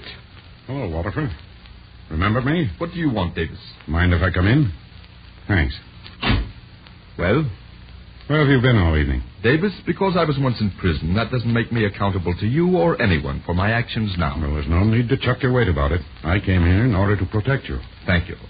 but I'm quite capable of taking care of myself. Waterford, half an hour ago, a petty criminal told me that you had asked her to murder me. Stuff and nonsense. I haven't been out of my apartment all evening. Have you a witness to that effect? No. And frankly, Davis, isn't the whole idea rather imaginative? Well, the woman who told me of the plot was shot down a few minutes ago. Oh, I see. And I'm under arrest, eh? No, not yet. But I advise you not to try to leave London for a few days. It might not be healthy for you.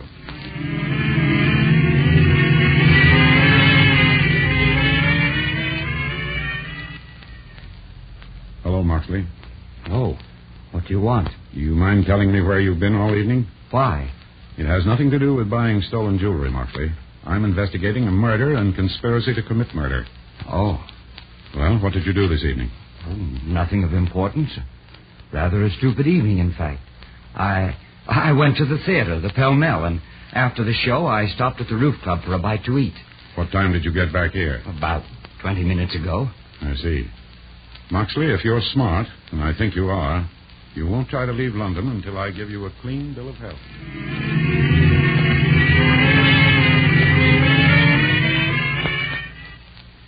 But I assure you, Inspector, that this whole idea is absurd. Where were you tonight, Johnson? Now, see here, Davis. Just because I'm slightly involved in the Fredericks murder, that's no reason This is an investigation, Johnson, not a murder trial. I advise you to cooperate. I shan't answer any questions I think unfit. Of course not.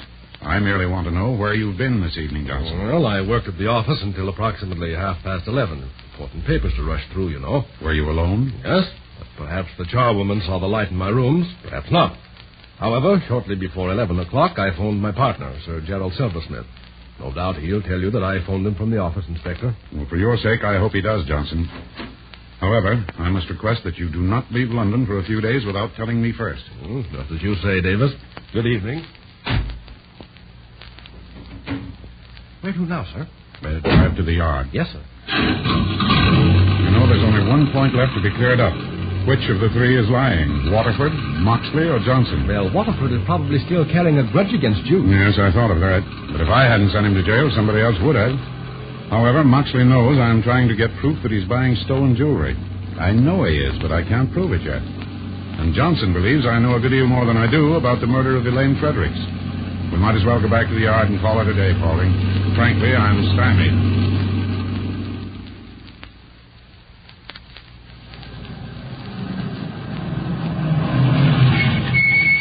Is there anything else, sir? No, that's all for now. If I could only put my finger on the one point... What brings you down to the yard in the middle of the night, Davis? Oh, hello, Grayson. How did you make out of it? I've got it. Come on, Paulding. Step on the gas and step hard.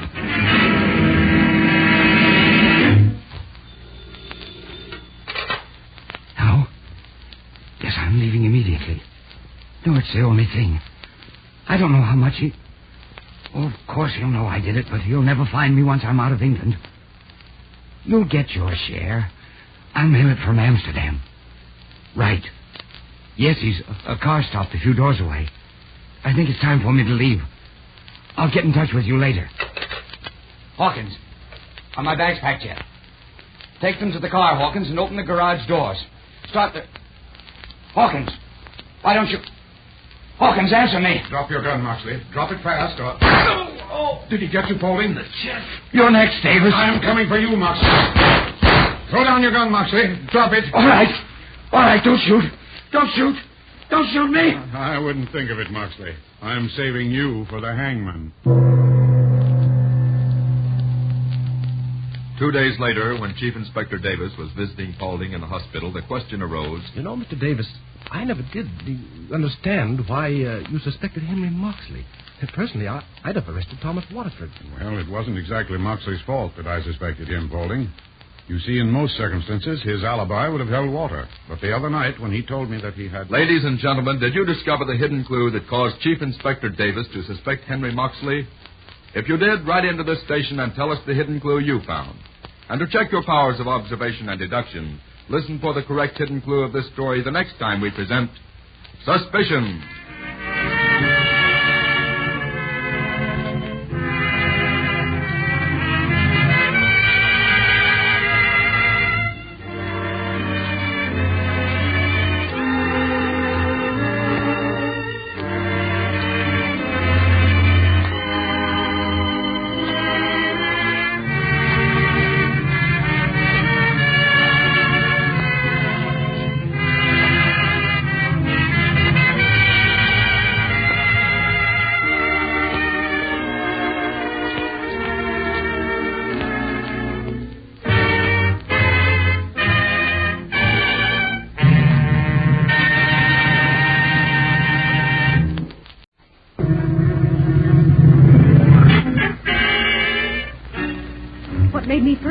Joe was that he knew more than any innocent person should have known. I suspected Irene the moment I heard the fireman's testimony. The apparently unimportant fact. I suspected the postman after he I suspected.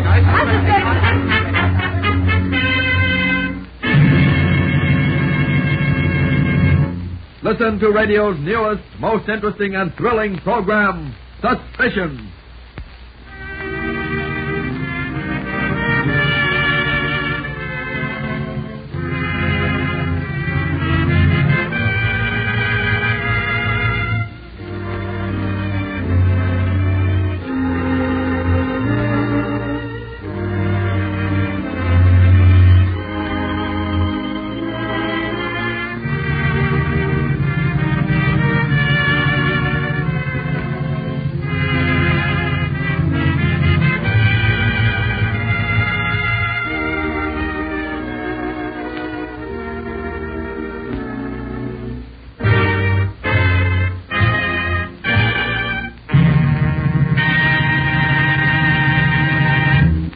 And now, Suspicion. Somewhere in the drama about to be presented is a seemingly unimportant fact, a hidden clue that first casts suspicion on the ultimate culprit. Listen regularly to this thrilling series. Test your powers of observation and deduction and find the hidden clue. It may be a single line, a sound, perhaps a complete scene. All names and characters depicted in this story are fictitious. Any resemblance to persons living or dead is entirely coincidental. In the story we presented last time in this series, A College Education, do you remember this scene? Sergeant Mackenzie of the Royal Canadian Mounted Police, Paulson, Joe Carson, and Tim Donovan have gone to question Lefty Donovan, who is suspected of the murder of Duncan Bradshaw. When the four men reached the cabin... We got here too late. He's dead. You killed him. Easy, son. It looks to me like your father committed suicide. Yeah, there's his gun on the floor under his right hand. Under his right hand, ladies and gentlemen, was the hidden clue. For Lefty Donovan was, as his nickname implies, left-handed. Now we present Announcer for Death. On July 10th, shortly before noon, as Sam Jennings, salesman for a radio station in a large Midwestern city, is taking Howard Croft, a prospective client, through the studios. I know next to nothing about radio, Mr. Jennings, but it looks to me as if you have a very nice plant here. Well, thank you. The personnel is quite capable of producing any type of program, that is, drama, music, or what have you. It's really quite different from what I'd expected. Yes? In what way? Well, I expected to hear a lot of noise, people rehearsing, singers practicing, sound effects, and so forth. Well, we had enough of that in the old studios. You see, this one is soundproof. Every room, offices as well as studios. Seems to be easier on the nerves. Oh, by the way, I'd like to have you meet our casting director. No, I'm not going to make any changes, Alan. Oh, you want to see me, Mr. Jennings? Oh, I'm sorry, Miss Trent. I didn't know you were busy. Not at all. Miss Trent, this is Mr. Croft. How do you do, Mr. Croft? Good morning. I was just showing Mr. Croft around the studios and thought we'd look in on it. Well, I'll be through in a minute. No, that's all right. Now, suppose we get down to business, Mr. Jennings. I have a luncheon appointment at 1:30. Oh, glad to have met you, Miss Trent. Thank you. If you'd like to watch a broadcast sometime, just let me know. Thanks, I will. There's no need of your staying here any longer, Alan. I'm busy. You promised the part to me, Miss Trent. Oh, did I? Yes, and gee, Miss Trent, you don't know what it means to me. I'm almost a cinch to get the lead in the big talk show. It all depends on tonight's program. The sponsor's going to be listening in. And I know I can do the part. The cast has already been made up. But, Miss Trent... Trent... There's no use arguing, Alan. Who's the guy you're putting in my place? Tommy Conway. Who's he? I never heard of him. Some rich guy, I guess. Well, really, Alan, you aren't the most talented person in radio. Tommy is I'll bet he's a friend of yours, and in the dough. How dare you insinuate Oh, the truth hurts, doesn't it? Oh. Well, but remember this. If I ever get a chance to cut your throat, don't think I won't do it. Yeah. Hello? Who's this? Oh, I didn't recognize your voice at first, Jerry. What's that? But I told you that you had... No. Very well. Now, I'll meet you downstairs in 20 minutes. But I'm not going to change my mind, Jerry.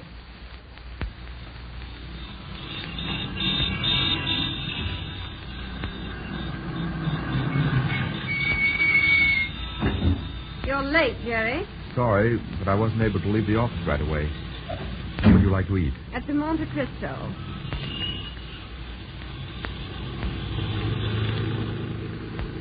Phyllis, won't you listen to reason? We won't discuss the matter any further, Jerry. If you want your letters Don't back... you understand? I can't get the money right now. You always seem to have money for other things. I know, but... The price is $5,000. Either you pay me or else.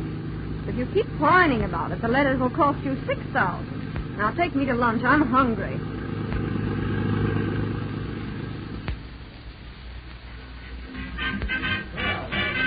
But for heaven's sake, fellas, don't you realize what you're doing to me? You should have thought of that earlier. About 6 months ago. Now, look.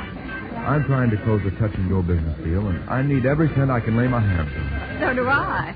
You don't need the money right now, but I do. If I lose out on this deal, I'll have to retrench. It'll probably mean firing half my staff. You know my terms, Jerry? Yes, I do. The scandal's the last thing I can afford at the present moment. It'd kill the deal. If you'll hold off for a month, I'll pay you $8,000. You pay me now or I'll bring suit against you. You tramp, I could... Yes, my dear, I don't doubt you'd like to kill me. But I've taken care of that, too. And really, you shouldn't be quite so angry. You're not the only one who's written me rather amorous love notes and who's buying them back. In fact, you're getting off easy. But if you don't give me the money by 9 o'clock tonight, my dear, there's going to be trouble for you. I'll be at the studio until 9. But after that, I'll be too busy to see you.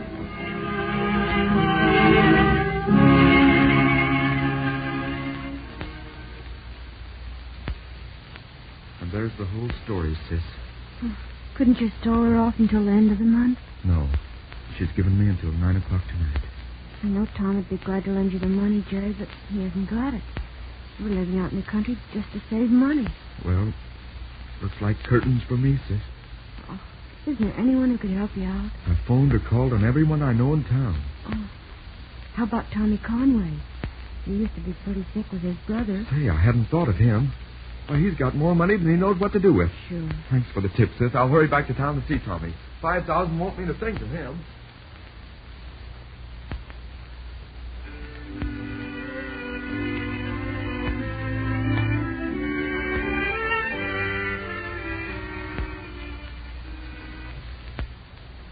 Oh, what the heck's keeping him? Must have been gone at least half an hour. No, only 5 minutes. I wonder if Tommy will... Mr. Conway cannot be disturbed, Matthews. What's this? But his brother and... Did you give him my note? Mr. Conway is quite busy at the present time, Mr. Matthews. He's making his debut on the radio this evening and cannot be disturbed. Well, if you'll only tell him that... Mr. Matthews, but Mr. Conway cannot be disturbed. Oh, I see. Well, you can tell His Highness to go jump in the river. Quite so, sir. Good afternoon, Mr. Matthews. Watch the red light, Captain. As soon as that goes on, the sound man will give us a couple of seconds of machine gun and a police whistle. Then I introduce you. Then... Quiet. The battle against crime. Ladies and gentlemen, in cooperation with the police department, this radio station brings you tonight and every Tuesday at this time short talks on local methods of crime prevention and detection. Tonight's thrilling episode of The Battle Against Crime will be narrated by Captain Griff McKisson of the Traffic Bureau. Captain McKisson. Good evening. One of the most interesting cases in our files concerns a murder committed in broad daylight on a busy downtown. And so he confessed and named his confederate, one Jonas Fair. On March 10th of this year, they were executed, once more proving that crime does not pay. Ladies and gentlemen, you have been listening to Captain Griff McKisson of the Traffic Bureau in the first episode of The Battle Against Crime. Next week at this same time, we shall present Sergeant Patrick O'Leary, the officer who single-handed captured the Red Rose Gang. So listen in next Tuesday at 8:45 for The Battle Against Crime.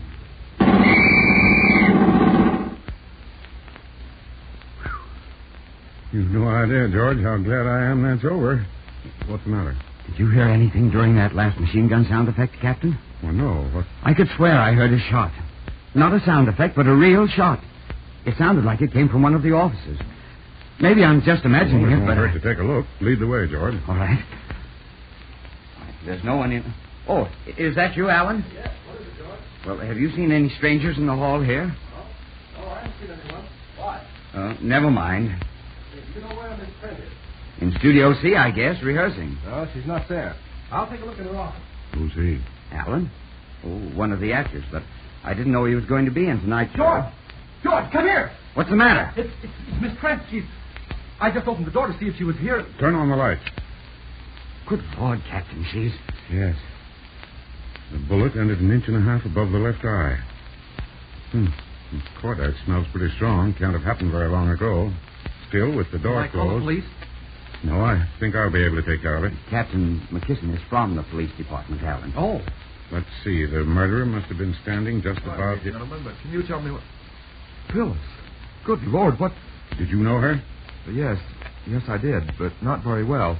We were hardly more than friends, barely acquaintances, so to speak. Who are you? Jerry Matthews. Oh, Jerry Matthews, eh? Yes. And barely acquaintances, huh? And what's the meaning of this? She was writing this letter when she was killed. Listen. Dear Pete, unless you hear to the contrary, I want you to start suit against Jerry Matthews for... For what, Matthews? Breach of promise. And you were barely more than friends, eh? When did you get here? I guess it was about 10 minutes ago. I waited in the lobby for a few minutes, and then I walked around looking for Miss Trent's office. I had to see her before 9 o'clock. Why? She demanded $5,000 for some letters I wrote and threatened to bring suit if I didn't get the money. Did you? No, I didn't. I came here to beg her to wait until I'd closed a certain business deal. I see. Blackmail, eh? Well, I can't say I'm sorry for it. But in this state, murder is a crime. Isn't it, George? Yes, but good Lord, Captain, you don't think that I... So she was blackmailing you, too, eh? Yes, she was. I paid every cent she asked, and she asked plenty. She kept my letters. She said I might be famous someday. Huh. Well, I guess she won, even though I killed her. You know, George, there's a lot of truth in that old saying. Crime doesn't pay anyone. You both lost. Just after George McGraw signed a full confession at police headquarters, he asked Captain McKisson... Well, as long as everything's over, Captain, do you mind telling me the mistake I made? I thought when I killed her just before announcing your program that I'd covered up everything pretty well. You had. I didn't suspect you at all until Jerry Matthews told me she'd been blackmailing him. I thought she might have blackmailed somebody else. And then I remembered that... Ladies and gentlemen, did you discover the hidden clue that caused Captain McKisson to suspect George McGraw of the murder of Phyllis Trent? If you did, write into the station and tell us the hidden clue you found. And to test your powers of observation and deduction, listen for the correct hidden clue in this story the next time we present Suspicion.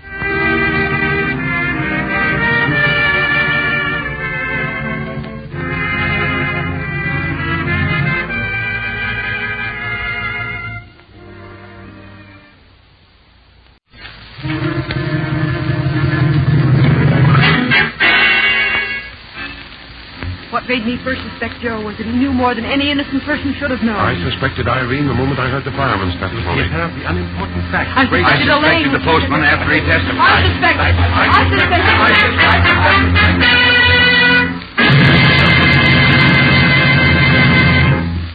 Listen to radio's newest, most interesting and thrilling program, Suspicion.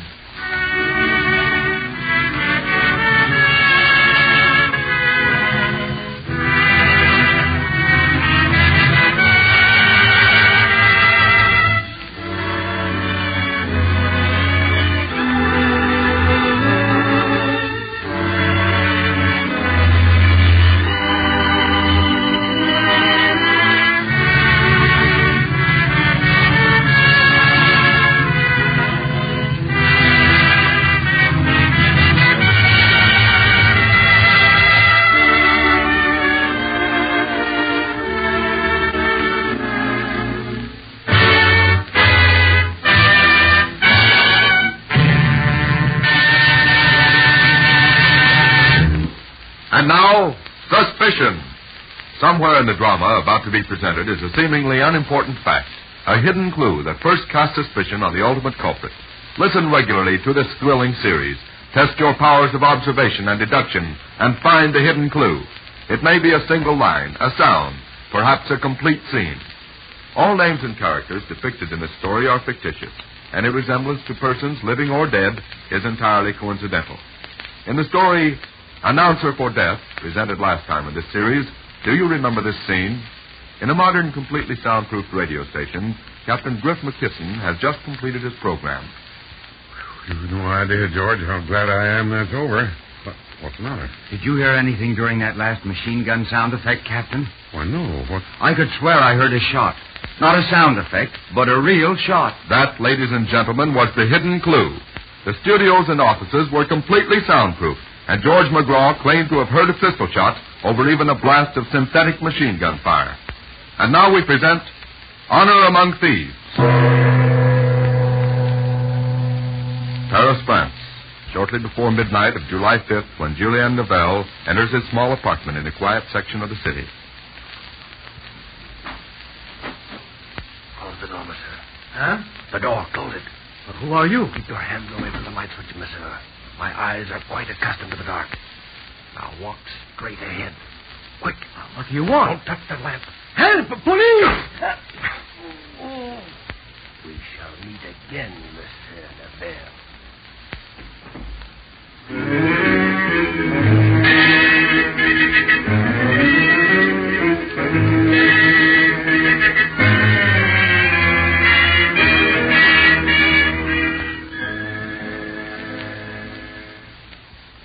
It was not only last night's attempt, Anton, but I have a feeling that constantly am I being watched. Have you notified the Sûreté, Julien? No, not yet. For surely the police can give you protection. And they would have to know why I need protection, huh? No, Anton. It is better to handle it this way, quietly. Very well, just as you say. Now, how soon can you finish drawing up the patent papers? No later than tomorrow afternoon at this time. Tomorrow, huh? I'm sorry it's taken me so long, Julien, but there have been other matters called to my attention.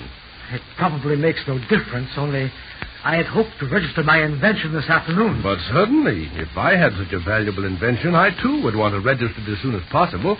However, to rush the paper through too fast is inviting trouble later on. I understand.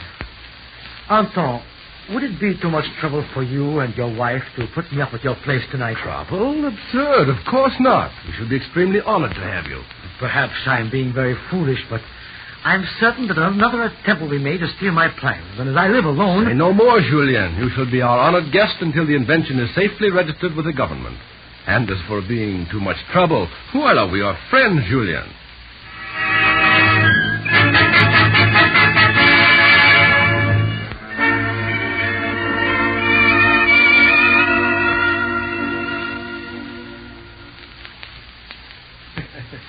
Julien, have you not yet found the secret panel in this room? No. And you have examined the walls carefully, eh? Yes.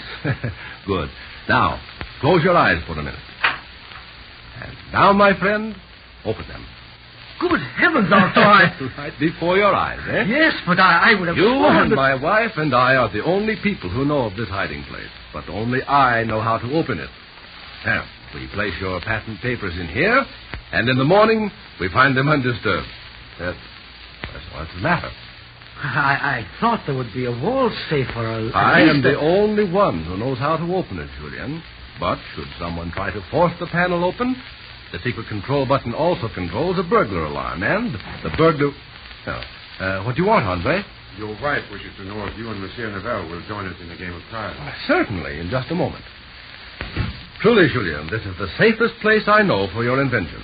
It is no longer a secret hiding place. Because Andre has seen it? Obviously. Julien, believe me when I say I would trust him with anything I have. Andre is young, yes, and perhaps he does not always look one straight in the eye, but he is honest. I have known him for 5 years. I trust him implicitly. Don't worry. Nothing will happen. And in the morning, we shall find the papers as safe as if they'd been locked in the bank of Paris. But shortly after 1 o'clock the following morning... Julien, wake up. Julien. Julien, wake up, man. Huh? What's the matter? Who are you? What's wrong, Anton?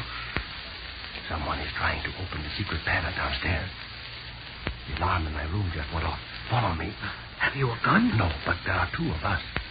Now, I will go first. Then you light the lights. There are the stairs. The door is slightly open. Are you ready? Yes. Now, as soon as I get hold of him, you switch on the lights. The switch is about 4 feet from the doorway to the left. Yes. Come along, then. William! Hands up, for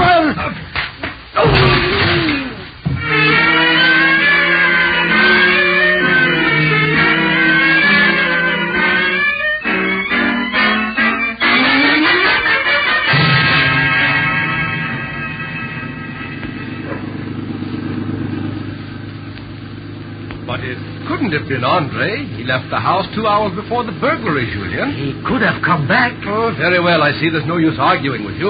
Only for my sake, please make no heated accusation.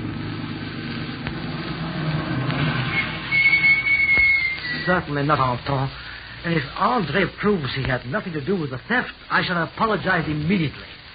Apartment 5, is it not? Yes, but I beg of you, do be careful of what you say. It is possible, you know, that the wall panel was not as secret as I thought.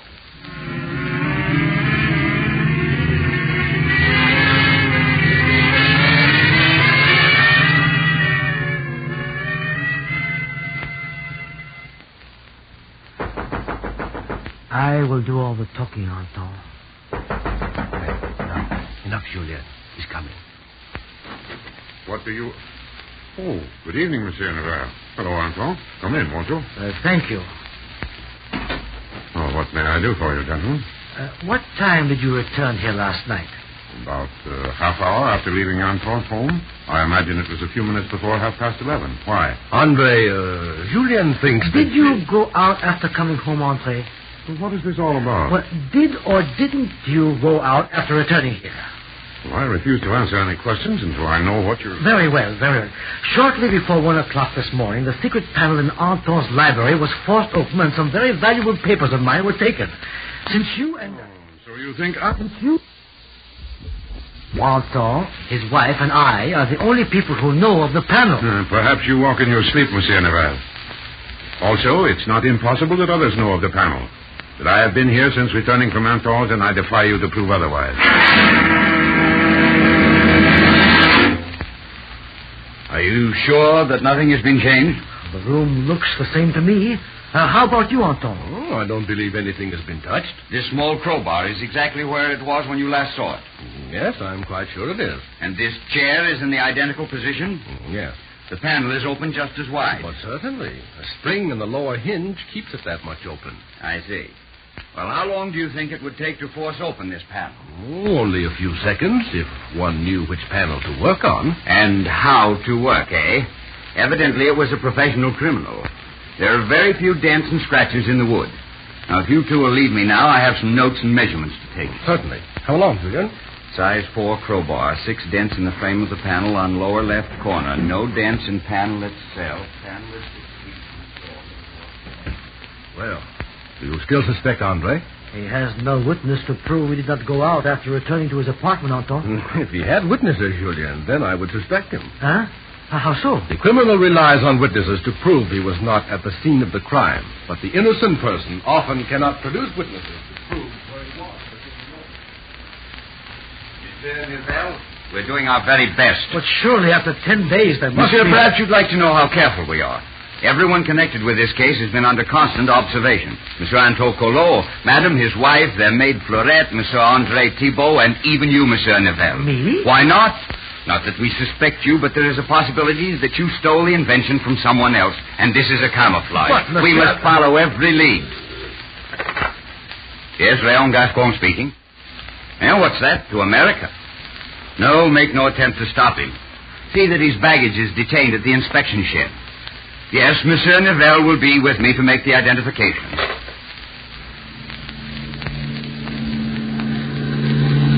Will you gentlemen step this way, please? There's only a few minutes before the boat sails. What is it? This way, please. But I have noticed... There's no use arguing with him, Anton. What's it about, Porter? Some baggage checks were insecurely tied up in here. Come in, please. Put your hands up. What's this all about? What are you doing here, Julien? I shall ask all the questions, Monsieur Collot. You are Andre Thibault? Yes. Please give me the keys of your baggage. The keys to my baggage? Why? You are under temporary arrest on suspicion of burglary. Well, I don't know what you're talking about. Give me your keys. Oh, all right. Here you are, but you won't find anything. No? Well, if we've made a mistake, Monsieur Thibault, I assure you that... And what does this envelope contain? Good Lord, these are... You recognize these papers, Monsieur Nivelle? Of course. They're the plans of my invention. That's my handwriting. Well, I didn't steal them. Anton did it and gave them to me. What? Oh, don't lie. The game's up. I was to take the papers to a friend of Anton's in New York, and he... Are you trying to incriminate me? Are you calling me a liar? Andre, I never thought... Monsieur Collot, you never thought that you'd be caught. What? But you can't prove a thing. I'm only a detective, Monsieur Collot, not a court of law. However, with Monsieur Andre Thibault's testimony... He won't dare testify again. I wouldn't count too much on that, Armstrong. It was your idea from the start. As long as you've tried to blame it all onto me, I think I'll do a little talking. A few weeks later, when Monsieur Gascon of the French Sûreté was about to give his testimony in the trial of the Republic of France versus Anton Collot. But when did you suspect him, Monsieur Gascon? Almost from the start. You see it. Ladies and gentlemen, did you discover the hidden clue that caused Monsieur Gascon to suspect Anton Collot? If you did, write into this station and tell us the hidden clue you found. And to test your observation and deductive abilities, listen for the correct hidden clue in this story the next time we present Suspicion.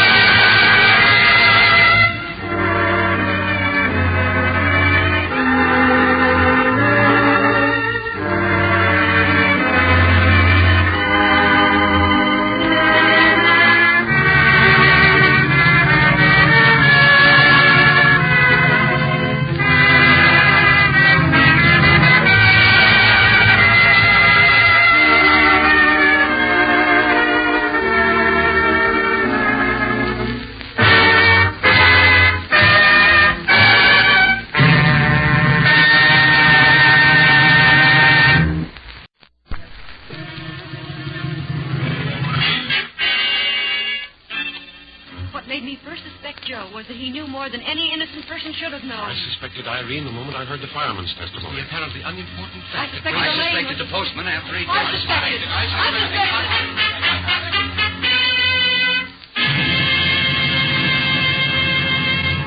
Listen to radio's newest, most interesting and thrilling program, Suspicion.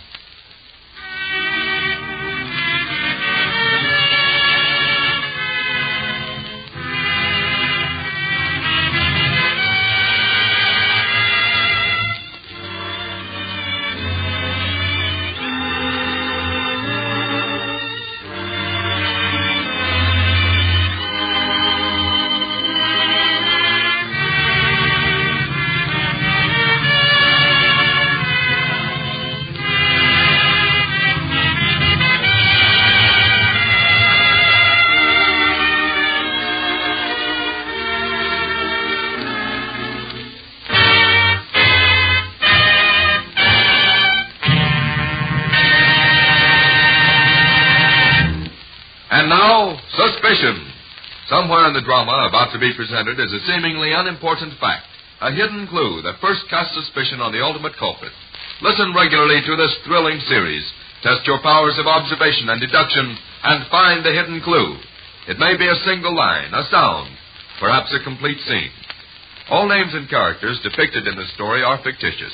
Any resemblance to persons living or dead is entirely coincidental. In the story we presented last time in this series, Honor Among Thieves, do you remember this scene? An invention hidden behind a secret panel in Anton Collot's home has been stolen.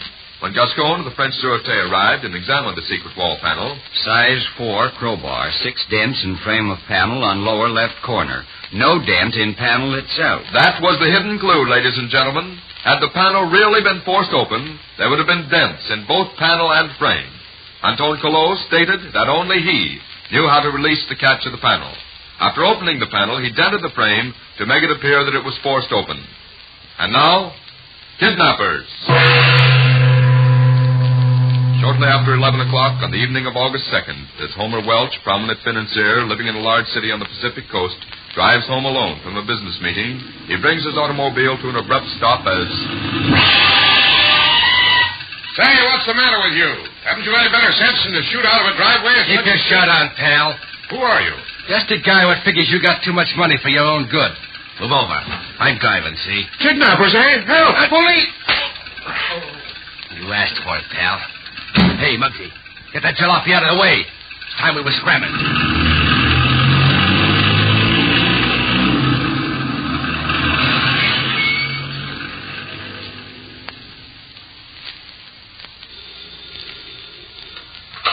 Hello? Yes, this is Mrs. Homer Welch. Yes, I've been expecting him. What's that? Kidnapped? Why, yes. Yes, I'll do anything you say. No, I won't notify the Hello? Hello? Hello, operator. Operator, I've been cut off. Hello? Operator. Operator. Wesley, all the West kidnapped last night. Read all about it. Wesley.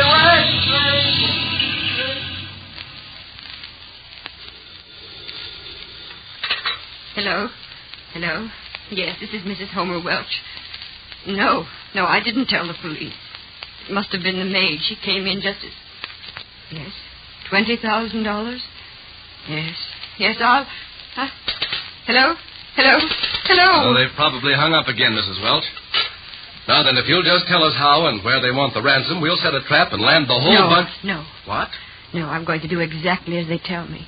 Homer would do that if I had been kidnapped. But, Mrs. Welch, it isn't as simple as that. Kidnapping is a crime against the people, not just against one person or family. I'm going to follow their instructions to the letter, Mr. Wesley. Later on, after my husband is back, naturally we'll do everything we can to help you and your men. Well, I guess that's fair enough. Now, is there anything I can do to help you, Mrs. Welch? Well, you could drive me down to the bank if you don't mind. I'll do better than that. You phone the bank and tell them how much money you want and in what size bills. I'll go down and get the package for you. Oh, that's very kind of you. You know, they might phone again while you were out. Yes, I hadn't thought of that. I'll call the bank, Mr. Wesley, and tell him you'll be down in a few moments. And I promise you that as soon as Mr. Welch is back, we'll do all we can to help you. Wesley, Piper, read all about it. Homer Welch returned unharmed. Wesley, Piper, Homer Welch returned by kidnappers. Well, Jessen, there's no use questioning Homer Welch again. He says he was knocked out before he had a chance to see them, and his eyes had been taped before he came to. Isn't there any clues to where he was held? Well, he's sure he was held near some country village. Perhaps Menlo or Crossroad or Black Hollow or any one of a dozen more. We'll have to search them all, I guess. Well, as long as we have the numbers of the ransom bills, there's a chance. Hello, Wesley speaking. What's that? A $10 ransom note, eh? Oh. Do you know where he lives? Henry Montrose, 811 South Parker Street, apartment 6. I see. You haven't seen him for the last couple of days, eh? Oh, yes. Thanks for the tip, and we'll take care of you. Come on, Jessen.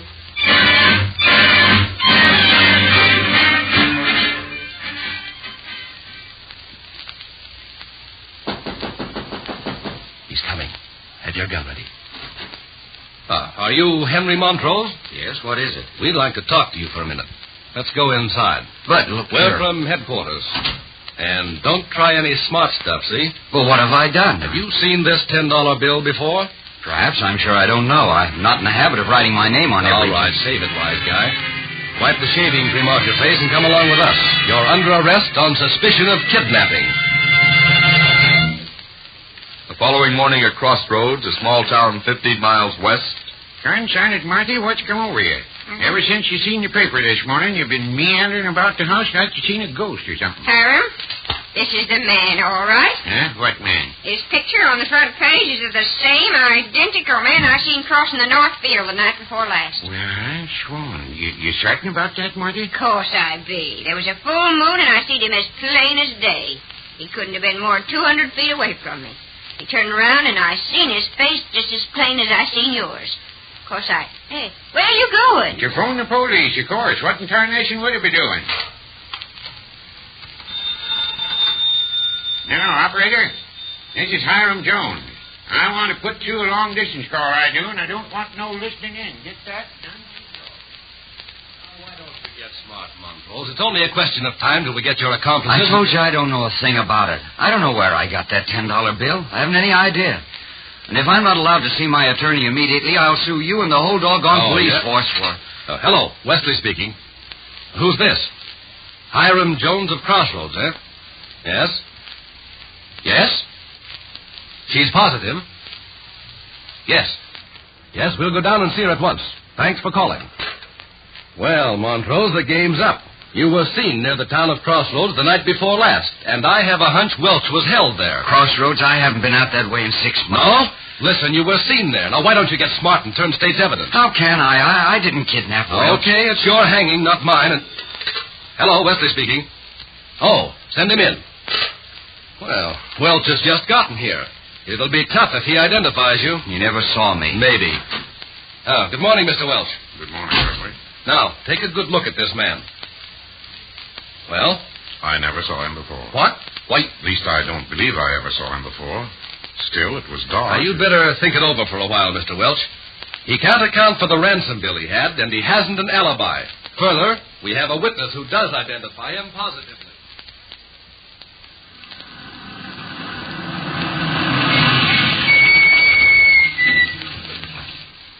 All right, come along, Montrose. Hey, you fellas the city police? Why, yes, sir. You Mr. Hiram Jones? That's right. You just come this way, and my woman will identify this scoundrel, she will. We're law-abiding folk in these parts, and we don't have no truck with criminals. No, I'm sure you don't. All I want is a ringside seat at that fella's trial. Hey, Marty, the city cops and the kidnappers here. Well, what do you know? Now then, is this the man you saw, Mrs. Jones? Yes.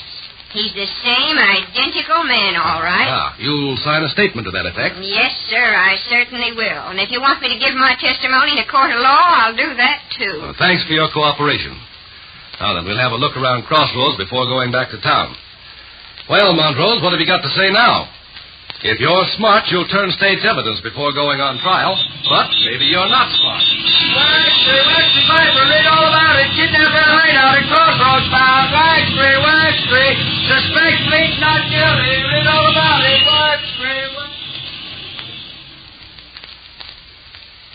Have the Jones gotten here yet, Jessen? You should know. You were going out to Crossroads this morning to bring them in, Wesley. Oh, by George, I'd forgotten. And will the DA scream if they're not here when court convenes? Give them a ring, will you? And tell them I'll be there in about 25 minutes. Hello? Justin speaking? No, Wesley just left. What's that? Both of them, eh? Did they say anything before they died? Yeah, wait till I get a pencil. Okay, shoot.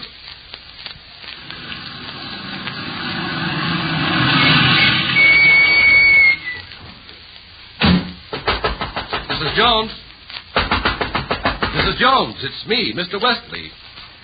Oh, I didn't see you good at first. I thought maybe the other kidnappers was coming after me.